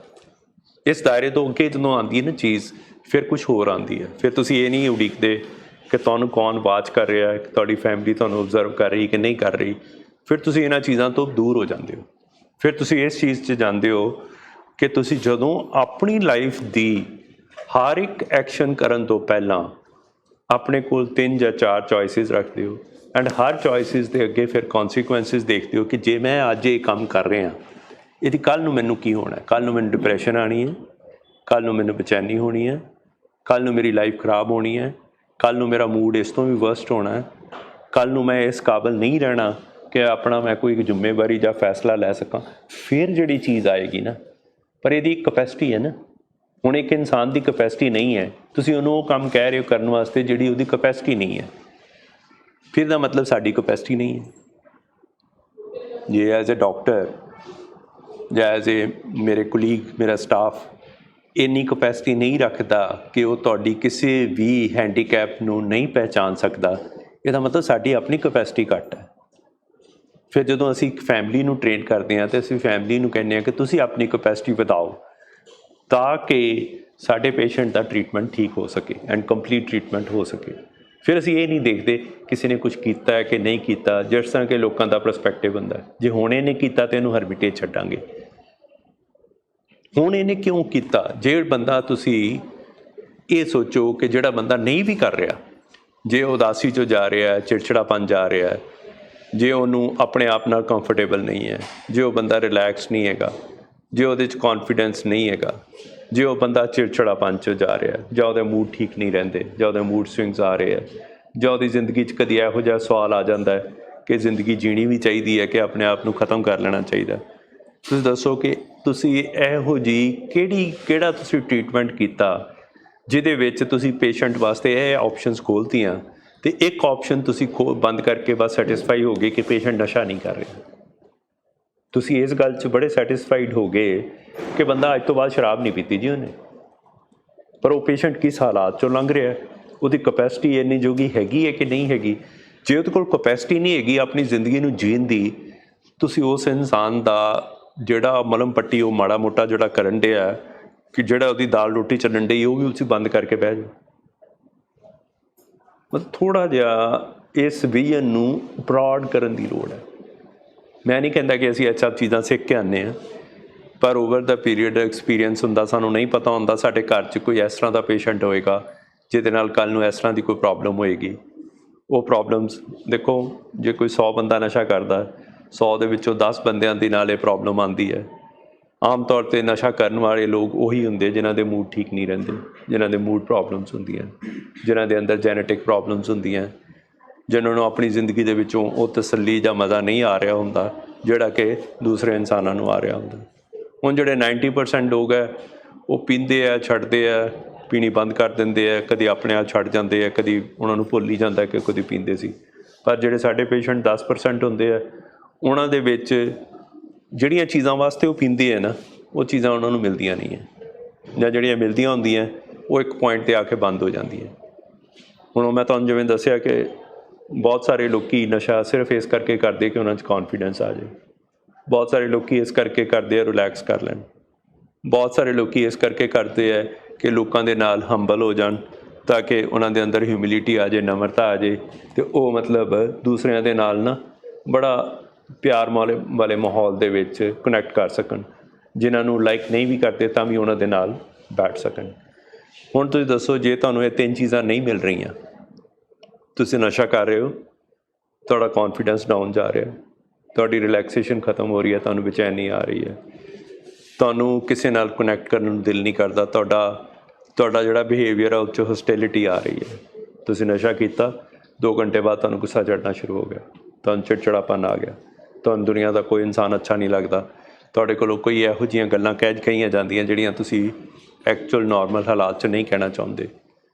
ਹੁਣ ਤੁਸੀਂ ਮੈਨੂੰ ਦੱਸੋ ਕਿ ਇਹਦਾ ਉਹਦੇ ਨਾਲ ਕੀ ਕੰਸਰਨ ਹੈ ਕਿ ਤੁਸੀਂ ਕਹਿੰਦੇ ਪਏ ਹੋ ਕਿ ਮੈਂ ਰਾਤ ਨੂੰ ਪੀਨਾ, ਮੈਂ ਸ਼ਾਮ ਨੂੰ ਪੀਨਾ, ਮੈਂ ਸੈਟਰਡੇ ਨੂੰ ਪੀਨਾ, ਮੈਂ 2 ਮਹੀਨੇ ਬਾਅਦ ਪੀਨਾ। ਨਹੀਂ, ਚੀਜ਼ਾਂ ਦਾ ਮਤਲਬ ਨਹੀਂ ਹੈ। ਇਹਨਾਂ ਦਾ ਮਤਲਬ ਸਿਰਫ ਇੰਨਾ ਹੈ ਕਿ ਜਿਹੜਾ ਸਾਡਾ ਬਾਡੀ ਹੈ ਉਹ ਇਸ ਵੇਲੇ ਨਸ਼ੇ ਨੂੰ ਪਚਾਉਣ ਦੇ ਯੋਗ ਨਹੀਂ ਹੈ।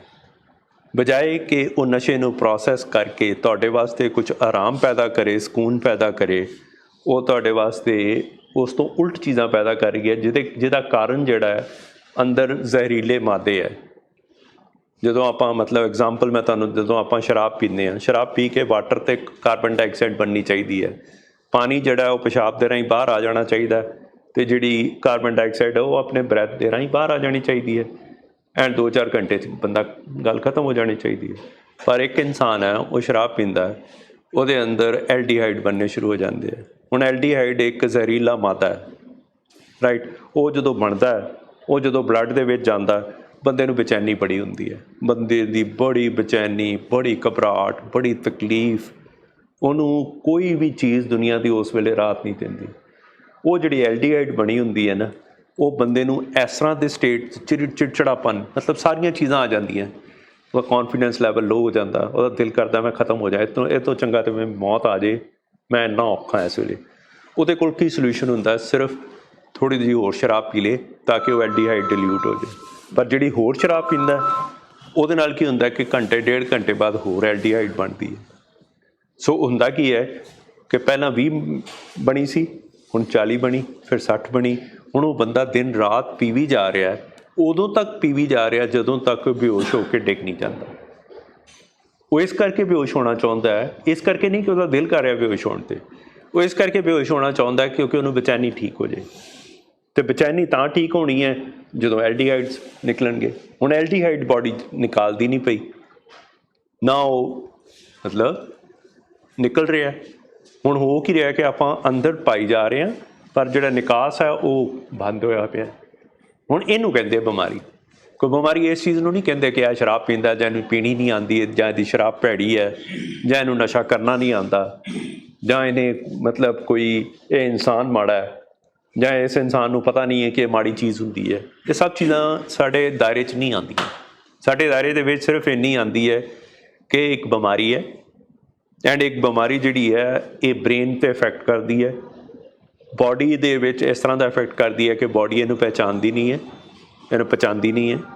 ਨਾ ਪਛਾਣ ਕਰਕੇ ਇੰਟੌਕਸੀਕੈਂਟ ਦਿਮਾਗ ਨੂੰ ਚੜ੍ਹ ਜਾਂਦੇ ਆ, ਐਂਡ ਦਿਮਾਗ ਜਿਹੜਾ ਉਹ ਮਤਲਬ ਕੋਮਾਟੋਸ ਸਟੇਜ 'ਚ ਚੱਲ ਜਾਂਦਾ, ਐਂਡ ਉਸ ਇਨਸਾਨ ਨੂੰ ਕੋਈ ਯਾਦ ਨਹੀਂ ਰਹਿੰਦਾ ਕਿ ਉਹ ਇੰਨੇ ਵਜੇ ਤੋਂ ਲੈ ਕੇ ਇੰਨੇ ਵਜੇ ਤੱਕ ਉਹ ਕਿਸ ਹਾਲਤ 'ਚ ਸੀਗਾ। ਉਹ ਵੀ ਇੱਕ ਪਰਮਾਤਮਾ ਦਾ ਸੇਵਿੰਗ ਮੈਕੈਨਿਜ਼ਮ ਹੈ, ਕਿਉਂਕਿ ਜਿਹੜਾ ਇਹਨੂੰ ਕਹਿੰਦੇ ਆ ਨਾ, ਜਿਹਨੂੰ ਵੀ ਬਲੈਕ ਆਊਟ ਹੋ ਗਿਆ, ਇਹ ਬਲੈਕ ਆਊਟ ਵੀ ਇੱਕ ਸਟੇਜ ਹੈ ਪਰਮਾਤਮਾ ਦੀ ਉਸ ਬੇਚੈਨੀ ਤੋਂ ਬਚਣ ਵਾਸਤੇ। ਇੱਕ ਬਲੈਕ ਆਊਟ ਹੈ, ਇਹ ਨਹੀਂ ਹੈ ਕਿ ਬਲੈਕ ਆਊਟ ਸਿਰਫ ਅਲਕੋਹਲਿਕਸ ਵਿੱਚ ਹੀ ਹੁੰਦਾ ਹੈ ਜਾਂ ਕਿਸੇ ਨਸ਼ੇ ਦੇ ਵਿੱਚ ਹੀ ਹੁੰਦਾ ਹੈ। ਸਾਡੀਆਂ ਬਹੁਤ ਸਾਰੀਆਂ ਸਾਈਕੋਲੋਜੀਕਲ ਪ੍ਰੋਬਲਮਸ ਹੁੰਦੀਆਂ, ਘਰ ਦੇ ਵਿੱਚ ਕੋਈ ਦੁਰਘਟਨਾ ਹੋ ਗਈ, ਜਾਂ ਕੁਝ ਤੁਸੀਂ ਇਹੋ ਜਿਹੀ ਕੋਈ ਚੀਜ਼ ਦੇਖ ਲਈ, ਜਾਂ ਆਸ-ਪਾਸ ਕੋਈ ਇਹੋ ਜਿਹੇ ਹਾਲਾਤ ਦੇਖ ਲਏ ਜਿਹੜੇ ਕਿ ਸਾਡੇ ਬਰਦਾਸ਼ਤ ਤੋਂ ਬਾਹਰ 'ਚ ਹੈ, ਅਤੇ ਉਹਦੇ ਵਿੱਚ ਬਲੈਕ ਆਊਟ ਹੋ ਜਾਂਦਾ, ਬੰਦਾ ਉਸ ਜਗ੍ਹਾ ਤੋਂ ਐਬਸੈਂਟ ਹੋ ਜਾਂਦਾ, ਐਂਡ ਉਹਨੂੰ ਉਹ ਸਾਰੀ ਈਵੈਂਟ ਦੇ ਬਾਰੇ ਯਾਦ ਨਹੀਂ ਹੁੰਦਾ। ਜੇ ਉਹਨੂੰ ਪੁੱਛੋ ਕਿ ਤੂੰ ਕਿੱਥੇ ਸੀਗਾ, ਉਹਨੂੰ ਕਹਿੰਦੇ ਮੈਨੂੰ ਨਹੀਂ ਪਤਾ, ਮੈਨੂੰ ਕੁਛ ਨਹੀਂ ਪਤਾ, ਐਂਡ ਉਹ ਸੱਚ ਕਹਿ ਰਿਹਾ ਹੁੰਦਾ। ਐਂਡ ਜੇ ਉਹ ਨਹੀਂ ਹੁੰਦਾ तो फिर कार्डियक अरेस्ट हो सकती है। मतलब जे तुसी देखो कि तुसी कोई किसी इंसान नूं प्यार करते हो ਜਾਂ ਤੁਹਾਡਾ ਕੋਈ ਬਹੁਤ ਹੀ ਮਤਲਬ ਉਹ ਜਿਹਾ ਇਨਸਾਨ ਹੈ ਜਿਹੜਾ ਕਿ ਤੁਹਾਡਾ ਹਿੱਸਾ ਹੈ ਜ਼ਿੰਦਗੀ ਦਾ, ਜੋ ਤੁਹਾਡੇ ਸਾਹਮਣੇ ਕੁਛ ਇਹੋ ਜਿਹੀ ਗੱਲ ਵਾਰਦਾਤ ਹੁੰਦੀ ਹੈ ਅਤੇ ਬਹੁਤ ਸਾਰੇ ਲੋਕਾਂ ਨੂੰ ਕਾਰਡਿਕ ਅਰੈਸਟ ਹੋ ਜਾਂਦਾ, ਵੇਜ਼ੋਵੇਗਲ ਅਟੈਕ ਹੁੰਦਾ ਅਤੇ ਉਸੇ ਵੇਲੇ ਉਹਨਾਂ ਦੀ ਡੈਥ ਹੋ ਜਾਂਦੀ, ਉਸੇ ਵੇਲੇ ਕੋਲੈਪਸ ਕਰ ਜਾਂਦੇ ਆ। ਸੋ ਇਹ ਪਰਮਾਤਮਾ ਨੇ ਸਾਰੇ ਮੈਕੈਨਿਜ਼ਮ ਜਿਹੜੇ ਬਣਾਏ ਨਾ, ਇਹ ਇੱਕ ਤਰ੍ਹਾਂ ਦੀ ਸਾਡੇ ਵਾਸਤੇ ਗਿਫਟ ਹੈ, ਸਾਡਾ ਇੱਕ ਸ਼ੁਕਰਾਨਾ ਹੈ। ਜਿਹੜੀਆਂ ਚੀਜ਼ਾਂ ਨੂੰ ਅੱਜ ਅਸੀਂ ਕਰਸ ਕਰ ਰਹੇ ਹਾਂ ਨਾ, ਉਹਨਾਂ ਚੀਜ਼ਾਂ ਨੇ ਹੀ ਅੱਜ ਤੱਕ ਸਾਨੂੰ ਬਚਾ ਕੇ ਰੱਖਿਆ। ਜੇ ਤੁਸੀਂ ਇਹ ਸੋਚੋਗੇ ਨਾ, ਜਿਸ ਦਿਨ ਤੁਹਾਡਾ ਇਹ ਨਜ਼ਰੀਆ ਆ ਜਾਏਗਾ ਨਾ ਤੁਹਾਡੇ ਅੰਦਰ ਕਿ ਜਿਹੜੀ ਸੀਟ 'ਤੇ ਤੁਸੀਂ ਬੈਠੇ ਹੋ, ਜਿਹੜੀ ਜਗ੍ਹਾ 'ਤੇ ਤੁਸੀਂ ਬੈਠੇ ਹੋ, ਜਿਹੜੀ ਵੀ ਪੋਜੀਸ਼ਨ 'ਚ ਤੁਸੀਂ ਬੈਠੇ ਹੋ, ਭਾਵੇਂ ਤੁਸੀਂ ਪਹਿਲੇ ਦਿਨ 'ਚ ਹੋ, ਭਾਵੇਂ 6 ਮਹੀਨੇ ਬਾਅਦ ਹੋ, ਭਾਵੇਂ 6 ਸਾਲ ਬਾਅਦ ਹੋ, ਭਾਵੇਂ 10 ਸਾਲ ਬਾਅਦ ਹੋ, ਅਤੇ ਭਾਵੇਂ ਸਾਡੇ 1 ਘੰਟਾ ਹੋਇਆ ਹਾਲੇ ਨਸ਼ਾ ਕੀਤੇ ਨੂੰ ਜਾਂ ਹੌਸਪੀਟਲ 'ਚ ਆਏ ਨੂੰ, ਤੁਸੀਂ ਸਾਰੇ ਇਸ ਚੀਜ਼ ਕਰਕੇ ਬਚੇ ਹੋਏ ਹੋ ਕਿਉਂਕਿ ਤੁਹਾਡੇ ਨਾਲ ਪਰਮਾਤਮਾ ਨੇ ਇਹ ਚੀਜ਼ ਕ੍ਰੀਏਟ ਕੀਤੀ ਹੈ ਕਿ ਤੁਹਾਡਾ ਜੈਨੇਟਿਕਲੀ ਪ੍ਰੀਡਿਸਪੋਜੀਸ਼ਨ ਇਸ ਤਰ੍ਹਾਂ ਦੀ ਹੈ ਕਿ ਜਿਹੜੇ ਹਾਲਾਤ ਦੇ ਵਿੱਚ ਤੁਸੀਂ ਪਹੁੰਚੇ ਹੋਏ ਹੋ, ਐਂਡ ਉਹਨਾਂ ਹਾਲਾਤ ਨੇ ਹੀ ਤੁਹਾਨੂੰ ਇੱਥੇ ਲੈ ਕੇ ਆਉਂਦਾ।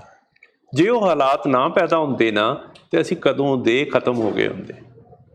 ਜਿਹੜੇ ਹਾਲਾਤ ਨੂੰ ਅਸੀਂ ਮਾੜੇ ਹਾਲਾਤ ਕਹਿ ਰਹੇ ਹਾਂ ਨਾ, ਜਿਹੜੇ ਹਾਲਾਤ ਨੂੰ ਅਸੀਂ ਦੁਤਕਾਰਦੇ ਹਾਂ, ਜਿਹੜੇ ਹਾਲਾਤ ਨੂੰ ਅਸੀਂ ਨੈਗੇਟਿਵ ਚੀਜ਼ਾਂ ਕਹਿੰਦੇ ਹਾਂ ਕਿ ਮੇਰੀ ਜ਼ਿੰਦਗੀ 'ਚ ਇਹ ਹੋਇਆ, ਮੇਰੀ ਜ਼ਿੰਦਗੀ 'ਚ ਇਹ ਹੋਇਆ, ਮੇਰੀ ਜ਼ਿੰਦਗੀ 'ਚ ਇਹ ਨਹੀਂ ਠੀਕ ਹੋਇਆ, ਮੇਰੀ ਜ਼ਿੰਦਗੀ 'ਚ ਮਾਪੇ ਨਹੀਂ ਠੀਕ ਮਿਲੇ, ਮੇਰੀ ਜ਼ਿੰਦਗੀ 'ਚ ਮੇਰੇ ਫਾਦਰ ਦਾ ਐਟੀਟਿਊਡ ਨਹੀਂ ਠੀਕ ਸੀਗਾ, ਮੇਰੀ ਜ਼ਿੰਦਗੀ 'ਚ ਮੇਰੇ ਹਸਬੈਂਡ ਦਾ ਐਟੀਟਿਊਡ ਠੀਕ ਨਹੀਂ ਹੈ, ਜਾਂ ਮੇਰੇ ਜ਼ਿੰਦਗੀ ਦੇ ਵਿੱਚ ਮੈਨੂੰ ਇੱਥੋਂ ਪਿਆਰ ਨਹੀਂ ਮਿਲਿਆ।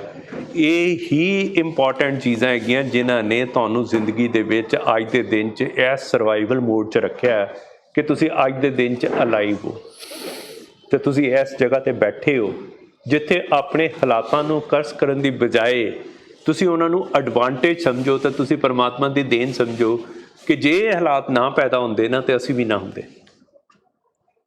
ਸਾਡੀ ਹੋਂਦ ਹੀ ਸਿਰਫ ਇਹਨਾਂ ਹਾਲਾਤਾਂ ਕਰਕੇ। ਐਂਡ ਕੱਲ੍ਹ ਨੂੰ ਜਿਹੜਾ ਅਸੀਂ ਠੀਕ ਹੋਣਾ ਹੈ ਨਾ, ਜਿਹੜਾ ਸਾਡੇ ਹਾਲਾਤ ਠੀਕ ਹੋਣੇ ਹੈ, ਉਸ ਵੇਲੇ ਇਹਨਾਂ ਹਾਲਾਤਾਂ ਨੂੰ ਭੁੱਲਿਓ ਨਾ। ਕਿਉਂ ਨਾ ਇਹਨਾਂ ਹਾਲਾਤਾਂ ਵਾਸਤੇ ਹਮੇਸ਼ਾ ਪਰਮਾਤਮਾ ਦਾ ਗ੍ਰੈਟੀਟਿਊਡ ਕਰਿਓ। ਜੋ ਅੱਜ ਸਾਡੇ ਨਾਲ ਹੋ ਰਿਹਾ ਜਾਂ ਜੋ ਸਾਡੇ ਨਾਲ ਪਾਸਟ 'ਚ ਹੋਇਆ ਜਾਂ ਜਿੱਥੋਂ ਜਿੱਥੋਂ ਅਸੀਂ ਬਚ ਕੇ ਆਏ ਜਾਂ ਜਿਹੜੇ ਸਰਵਾਈਵਲ ਮੋਡ ਸਾਡੇ ਕੰਮ ਕੀਤੇ, ਉਹ ਪਰਮਾਤਮਾ ਦਾ ਸ਼ੁਕਰ ਸੀਗਾ। ਸਾਡਾ ਉਹਦੇ 'ਚ ਕੋਈ ਖਾਸ ਕ੍ਰੈਡਿਟ ਕੁਛ ਨਹੀਂ ਹੈ, ਉਹਦੀ ਮਿਹਰਬਾਨੀ ਹੈ, ਉਹਦਾ ਸ਼ੁਕਰਾਨਾ ਹੈ ਜਿਹਦੇ ਕਰਕੇ ਅੱਜ ਸਾਡੇ ਹਾਲਾਤ ਇਹੋ ਜਿਹੇ ਹੋਏ ਕਿ ਅੱਜ ਅਸੀਂ ਇੱਥੇ ਬੈਠੇ ਹਾਂ। ਪਰ ਜਿਹੜਾ ਇਨਸਾਨ ਤੁਸੀਂ ਦੱਸੋ ਆਪਣੇ ਇਹਨਾਂ ਹਾਲਾਤਾਂ ਨੂੰ ਕਰਸ ਕਰੇਗਾ ਜਾਂ ਆਪਣੇ ਇਹਨਾਂ ਹਾਲਾਤਾਂ ਨੂੰ ਦੁਤਕਾਰੇਗਾ ਜਾਂ ਇਹਨਾਂ ਨੂੰ ਨੈਗੇਟਿਵ ਸਮਝੇਗਾ ਜਾਂ ਇਹਨਾਂ ਨੂੰ ਐਜ਼ ਏ ਐਡਵਾਂਟੇਜ ਜਾਂ ਇਹਨਾਂ ਨੂੰ ਐਜ਼ ਏ ਗ੍ਰੈਟੀਟਿਊਡ ਨਹੀਂ ਕਰੇਗਾ, ਉਹ ਇਹਨਾਂ ਹਾਲਾਤਾਂ ਨੂੰ ਪਰਮਾਤਮਾ ਕੀ ਦਿਮਾਗ ਸਾਡਾ ਨਾ ਇਸ ਤਰ੍ਹਾਂ ਦਾ ਹੈ, ਇਹਨਾਂ ਹਾਲਾਤਾਂ ਨੂੰ ਭੁਲਾ ਦੇਗਾ, ਇਹਨਾਂ ਹਾਲਾਤਾਂ ਨੂੰ ਵਾਸ਼ ਆਊਟ ਕਰ ਦੇਗਾ ਐਂਡ ਸਾਡੀਆਂ ਐਕਸਪੈਕਟੇਸ਼ਨਸ ਕੁਛ ਹੋਰ ਜ਼ਿਆਦਾ ਵੱਧ ਜਾਣਗੀਆਂ। ਫਿਰ ਅਸੀਂ ਸਰਵਾਈਵਲ 'ਚ ਨਹੀਂ ਰਵਾਂਗੇ। ਫਿਰ ਅਸੀਂ ਇਹ ਨਹੀਂ ਸੋਚਾਂਗੇ ਪਰਮਾਤਮਾ ਨੇ ਸਾਨੂੰ ਬਚਾ ਕੇ ਰੱਖਿਆ, ਪਰਮਾਤਮਾ ਨੇ ਸਾਨੂੰ ਕਿੱਥੋਂ ਤੱਕ ਬਚਾ ਕੇ ਰੱਖਿਆ, ਕਿਹੜੇ ਕਿਹੜੇ ਹਾਲਾਤ 'ਚ ਬਚਾਇਆ। ਪਰਮਾਤਮਾ ਨੇ ਸਾਨੂੰ ਇਹ ਹਾਲਾਤ ਤਾਂ ਦਿੱਤੇ ਤਾਂ ਕਿ ਅਸੀਂ ਸਿੱਖ ਸਕੀਏ, ਅਤੇ ਜੇ ਅਸੀਂ ਸਿੱਖਣਾ ਅੱਜ ਦੇ ਦਿਨ 'ਚ ਬੰਦ ਕਰਤਾ ਹੈ ਤਾਂ ਇਹਦਾ ਮਤਲਬ ਅਸੀਂ ਆਪਣੇ ਹਾਲਾਤ ਨੂੰ ਤਾਂ ਭੁੱਲ ਗਏ ਹਾਂ ਨਾ। ਫਿਰ ਸਾਡਾ ਇਹਦਾ ਮਤਲਬ ਹੈ ਕਿ ਅੱਜ ਹਾਲਾਤ ਉਨੀ ਦੇਰ ਤੱਕ ਖਰਾਬ ਰਹਿਣ ਜਿੰਨੀ ਦੇਰ ਤੱਕ ਅਸੀਂ ਉਨੀ ਦੇਰ ਲਰਨਿੰਗ ਮੋਡ 'ਚ ਰਹੀਏ। ਸਾਡੀ ਲਰਨਿੰਗ ਮੋਡ ਤਾਂ ਉਸ ਤੋਂ ਬਾਅਦ ਸ਼ੁਰੂ ਹੋਣੀ ਚਾਹੀਦੀ ਹੈ। ਸਾਡੇ ਹਾਲਾਤ ਸਾਨੂੰ ਹਮੇਸ਼ਾ ਯਾਦ ਕਰਾਉਂਦੇ ਰਹਿਣ ਕਿ ਅੱਜ ਦੇ ਦਿਨ 'ਚ ਜਦੋਂ ਸਾਨੂੰ ਕੋਈ ਇਨਸਾਨ ਮਿਲੇ ਜਿਹੜਾ ਸੇਮ ਪੀੜਾ 'ਚੋਂ ਲੰਘ ਰਿਹਾ ਜਾਂ ਜਿਹੜਾ ਕਿਸੇ ਵੀ ਮੁਸ਼ਕਿਲਾਂ 'ਚੋਂ ਲੰਘ ਰਿਹਾ, ਤੁਹਾਨੂੰ ਆਪਣੀ ਮੁਸ਼ਕਿਲ ਯਾਦ ਆ ਜਾਣੀ ਚਾਹੀਦੀ ਹੈ ਕਿ ਤੂੰ ਵੀ ਕਿਸੇ ਵੇਲੇ ਇਸ ਮੁਸ਼ਕਿਲ 'ਚ ਸੀਗਾ। ਅੱਜ ਜੇ ਉਹ ਆਸ ਛੱਡੀ ਬੈਠਾ ਤਾਂ ਤੂੰ ਵੀ ਇੱਕ ਦਿਨ ਆਸ ਛੱਡੀ ਬੈਠਾ ਸੀਗਾ। ਕਿਸੇ ਨੂੰ ਦੇਖ ਕੇ ਤੈਨੂੰ ਆਸ ਆਈ ਸੀ, ਅੱਜ ਤੈਨੂੰ ਦੇਖ ਕੇ ਕਿਸੇ ਨੂੰ ਆਸ ਆਣੀ ਹੈ, ਅਤੇ ਤੂੰ ਉਸ ਵੇਲੇ ਕਿੱਥੇ ਗੈਰ ਹਾਜ਼ਰ ਹੈ। ਤੂੰ ਅੱਜ ਗੈਰ ਹਾਜ਼ਰ ਕਿਸੇ ਵਾਸਤੇ ਨਹੀਂ ਹੈ, ਤੂੰ ਆਪਣੇ ਵਾਸਤੇ ਗੈਰ ਹਾਜ਼ਰ ਹੈ।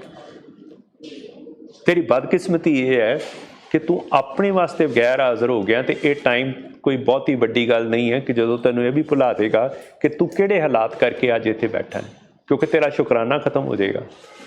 ਐਂਡ ਜਿਸ ਦਿਨ ਤੇਰਾ ਸ਼ੁਕਰਾਨਾ ਖਤਮ ਹੋ ਗਿਆ ਨਾ, ਉਸ ਦਿਨ ਤੇਰੇ ਅੰਦਰ ਈਗੋ ਆ ਜਾਏਗੀ, ਉਸ ਦਿਨ ਤੇਰੇ ਅੰਦਰ ਹੰਕਾਰ ਆ ਜਾਏਗਾ।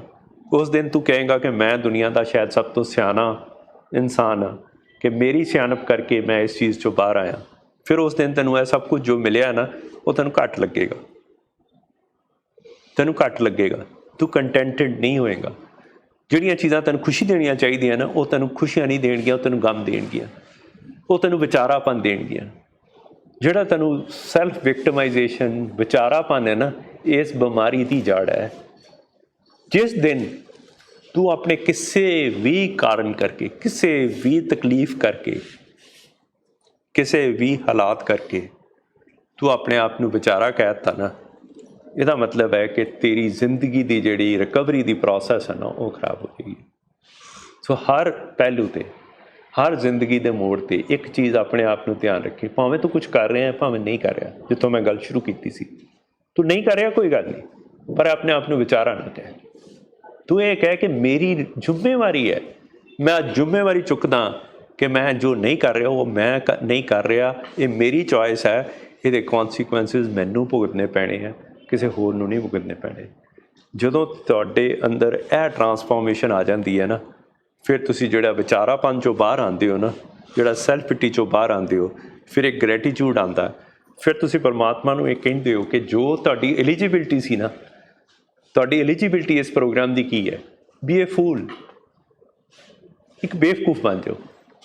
ਇਸ ਪ੍ਰੋਗਰਾਮ ਦੀ ਐਲੀਜੀਬਿਲਟੀ ਇਹ ਨਹੀਂ ਹੈ ਕਿ ਚਲਾਕ ਚੁਸਤ ਹੋਵੋ, ਇਸ ਪ੍ਰੋਗਰਾਮ ਦੀ ਐਲੀਜੀਬਿਲਟੀ ਇਹ 'ਚ ਨਹੀਂ ਹੈ ਕਿ ਇੰਟੈਲੀਜੈਂਸ ਹੋ, ਇਸ ਪ੍ਰੋਗਰਾਮ ਦੀ ਐਲੀਜੀਬਿਲਟੀ ਹੈ ਬੀ ਏ ਫੂਲ, ਕਿ ਤੁਸੀਂ ਆਪਣੇ ਆਪ ਨੂੰ ਬੇਵਕੂਫ ਸਮਝ ਲਓ। ਤੁਸੀਂ ਆਪਣੇ ਆਪ ਨੂੰ ਸਮਝ ਲਓ ਕਿ ਤੁਸੀਂ ਬਿਗਨਰ ਹੋ। ਤੁਹਾਨੂੰ ਭਾਵੇਂ 10 ਸਾਲ ਵੀ ਹੋ ਗਏ ਨਾ, ਤੁਸੀਂ ਕਹੋ ਕਿ ਦਿਨ ਤੇ ਅੱਜ ਮੈਨੂੰ ਅੱਜ ਹੀ ਮਿਲਿਆ ਹੀ, ਐਂਡ ਇਸ ਦਿਨ ਨੂੰ ਮੈਂ ਜੀਣ ਦਾ ਭਰਪੂਰ ਤਰੀਕਾ ਮੇਰੇ ਕੋਲ ਕੀ ਹੈਗਾ। ਮੈਨੂੰ ਨਹੀਂ ਪਤਾ ਕੱਲ੍ਹ ਦਾ ਦਿਨ ਮਿਲਣਾ ਕਿ ਨਹੀਂ ਮਿਲਣਾ, ਪਰ ਮੈਨੂੰ ਅੱਜ ਦੇ ਦਿਨ 'ਚ ਪੱਕਾ ਪਤਾ ਹੈ ਕਿ ਅੱਜ ਦੇ ਦਿਨ 'ਚ ਚੋਇਸ ਮੇਰੇ ਕੋਲ ਹੈ। ਭਾਵੇਂ ਤਾਂ ਮੈਂ ਇਹਨੂੰ ਰੋ ਪਿੱਟ ਕੇ ਵਿਚਾਰਾ ਬਣ ਕੇ ਗੁਜ਼ਾਰਾਂ, ਜਾਂ ਮੈਂ ਇਹਨੂੰ ਆਪਣੇ ਭਰਪੂਰ ਤਰੀਕੇ ਨਾਲ ਬੈਸਟ ਆਫ ਇਟਸ, ਆਪਣੀਆਂ ਜਿੰਨੀਆਂ ਮੇਰੇ ਕੋਲ ਰਿਸੋਰਸਿਸ ਆ ਉਹਨਾਂ ਨੂੰ ਬੈਸਟ ਯੂਜ਼ ਕਰਕੇ ਆਪਣੇ ਵਾਸਤੇ ਯੂਜ਼ ਕਰਾਂ। Wherever state you are, it does not matter ਕਿ ਤੁਹਾਡੀ ਸਟੇਟ ਆਫ ਮਾਈਂਡ ਕੀ ਹੈ, ਇਟ ਡਜ਼ ਨਾਟ ਮੈਟਰ ਤੁਹਾਡੇ ਹਾਲਾਤ ਕੀ ਹੈ, ਡਜ਼ ਨਾਟ ਮੈਟਰ ਤੁਹਾਡੇ ਕੋਲ ਪੈਸਾ ਕਿੰਨਾ ਹੈ, ਡਜ਼ ਨਾਟ ਮੈਟਰ ਤੁਹਾਡੀ ਸਿਹਤ ਕਿਹੋ ਜਿਹੀ ਹੈ ਇਸ ਵੇਲੇ, but it is still there, it is still there. ਹੈਗੀ ਤਾਂ ਹੈ ਨਾ। ਜੇ ਮੂਡ ਖਰਾਬ ਵੀ ਤਾਂ ਮੂਡ ਤਾਂ ਹੈਗਾ, ਜੇ ਸਾਹ ਚੱਲਦੇ ਪਏ ਔਖੇ ਸੌਖੇ ਆ, ਚੱਲਦੇ ਤਾਂ ਪਏ। ਜਦੋਂ ਤੁਸੀਂ ਇਸ ਸਟੇਟ ਨੂੰ ਰਿਅਲਾਈਜ਼ ਕਰਦੇ ਹੋ ਨਾ, ਫਿਰ ਤੁਸੀਂ ਆਪਣੀ ਉਹ ਸਟੇਟ ਆਫ ਮਾਈਂਡ ਨੂੰ ਕਹਿੰਦੇ ਹੋ ਕਿ ਯਾਰ ਕੋਈ ਗੱਲ ਨਹੀਂ, ਚੱਲ 1-2 ਘੰਟੇ ਹੀ ਮੂਡ ਖਰਾਬ ਹੋਇਆ, ਆਪੇ 3 ਘੰਟਿਆਂ ਬਾਅਦ ਠੀਕ ਹੋ ਜਾਏਗਾ। ਅੱਜ 2 ਦਿਨ ਹੀ ਤਾਂ ਨੀਂਦ ਨਹੀਂ ਆਈ, ਅੱਗੇ ਸਾਰੀ ਉਮਰ ਸੌਂਦਾ ਹੀ ਰਿਹਾ। ਜੇ 4 ਦਿਨ ਨਹੀਂ ਨੀਂਦ ਆਏਗੀ ਤਾਂ ਫਿਰ ਕੀ ਹੋ ਗਿਆ। ਜੇ ਬੇਚੈਨੀ ਹੁੰਦੀ ਪਈ ਹੈ 4 ਦਿਨ ਹੋ ਜਾਏਗੀ ਬੇਚੈਨੀ, ਜੇ 2 ਮਹੀਨੇ ਬੇਚੈਨੀ 'ਚ ਕੱਟ ਵੀ ਲਾਂਗੇ ਤਾਂ ਫਿਰ ਵੀ ਕੀ ਹੋ ਗਿਆ। ਕੋਈ ਇੰਨੀ ਕਿ ਕਿਹੜੀ ਕੋਈ ਭੱਜ ਦੌੜ ਪੈ ਗਈ ਹੈ ਕਿ ਮੈਨੂੰ ਬੇਚੈਨੀ ਹੁਣੇ ਠੀਕ ਕਰੋ ਅਤੇ ਮੇਰਾ ਮੂਡ ਹੁਣੇ ਠੀਕ ਕਰੋ, ਅਤੇ ਹਰ ਚੀਜ਼ ਦੀ ਰੈਮੇਡੀ ਤੁਸੀਂ ਬਾਹਰੋਂ ਲੱਭਦੇ ਹੋ। ਇਹਦਾ ਮਤਲਬ ਹੈ ਕਿ ਤੁਸੀਂ ਆਪਣੇ ਅਪਾਹਜਪਨ 'ਤੇ ਨਹੀਂ, ਤੁਸੀਂ ਲੋਕਾਂ ਦੀ ਇੱਕ ਉਸ ਚੀਜ਼ 'ਤੇ ਬੈਠੇ ਹੋ ਕਿ ਕੋਈ ਤੁਹਾਡੇ ਮੂਡ ਨੂੰ ਠੀਕ ਕਰੇਗਾ ਐਂਡ ਕੋਈ ਤੁਹਾਡੀ ਜ਼ਿੰਦਗੀ ਦੀ ਇਸਟੈਬਲਿਸ਼ਮੈਂਟ ਨੂੰ ਚਲਾਏਗਾ। ਅਤੇ ਜ਼ਿੰਮੇਵਾਰੀ ਕਿੱਥੇ ਗਈ ਜੀ ਫਿਰ। ਅਸੀਂ ਆਏ ਤਾਂ ਇੱਥੇ ਜ਼ਿੰਮੇਵਾਰੀ ਚੁੱਕਣ ਨੂੰ। ਜੇ ਪਰਮਾਤਮਾ ਨੇ ਇਸ ਤੋਂ ਵੱਧ ਦੇਣਾ ਹੁੰਦਾ ਨਾ, ਤਾਂ ਉਹ ਜ਼ਿੰਮੇਵਾਰੀ ਵੀ ਉਹੀ ਲੈ ਲੈਂਦਾ। ਇੰਨੀ ਕੁ ਜ਼ਿੰਮੇਵਾਰੀ ਉਹਨੇ ਸਾਨੂੰ ਦਿੱਤੀ ਹੈ ਕਿ ਤੇਰੀ ਜ਼ਿੰਦਗੀ ਦੇ ਵਿੱਚ ਖੁਸ਼ੀਆਂ ਤਾਂ ਹੀ ਰਹਿਣਗੀਆਂ, ਤੇਰੀ ਜ਼ਿੰਦਗੀ ਭਰਪੂਰ ਤਾਂ ਹੀ ਰਹੇਗੀ, ਤੂੰ ਆਪਣੀ ਜ਼ਿੰਦਗੀ ਤੋਂ ਇੰਜੋਏ ਤਾਂ ਹੀ ਕਰੇਗਾ ਜੇ ਤੇਰੀ ਜ਼ਿੰਦਗੀ 'ਚ ਅਨਸਰਟਨਟੀ ਰਹੇਗੀ, ਜੇ ਤੇਰੀ ਜ਼ਿੰਦਗੀ 'ਚ ਬੇਬਸੀ ਰਹੇਗੀ। ਜ਼ਿੰਮੇਵਾਰੀ ਚੁੱਕ। ਰਿਜ਼ਲਟ ਕੀ ਆਉਣਾ ਤੈਨੂੰ ਨਹੀਂ ਪਤਾ, ਕਿਸੇ ਨੂੰ ਨਹੀਂ ਪਤਾ। ਜਿਹੜਾ ਕੋਈ ਤੈਨੂੰ ਕਹਿ ਰਿਹਾ ਨਾ ਕਿ ਉਹਨੂੰ ਪਤਾ, ਉਹਨੂੰ ਵੀ ਨਹੀਂ ਪਤਾ। ਪਰਮਾਤਮਾ ਨੇ ਇਨਸਾਨ ਹੀ ਇੰਨਾ ਇੰਟਰਸਟਿੰਗ ਬਣਾਇਆ। ਹੁਣ ਇੰਨੀਆਂ ਜ਼ਿਆਦਾ ਚੀਜ਼ਾਂ, ਇੰਨੀਆਂ ਫੈਸਿਲਿਟੀਜ਼, ਇੰਨਾ ਤੁਹਾਨੂੰ ਸਭ ਚੀਜ਼ਾਂ ਮਿਲ ਰਹੀਆਂ, ਅਸੀਂ ਫਿਰ ਵੀ ਤਸੱਲੀਆਂ ਲੱਭ ਰਹੇ ਹਾਂ। ਮੈਨੂੰ ਨਹੀਂ ਲੱਗਦਾ ਇਹ 2 ਚੀਜ਼ਾਂ ਇਕੱਠੀਆਂ ਜਾ ਸਕਦੀਆਂ। ਤਸੱਲੀ ਅਤੇ ਰਿਕਵਰੀ ਨਹੀਂ ਜਾ ਸਕਦੀ।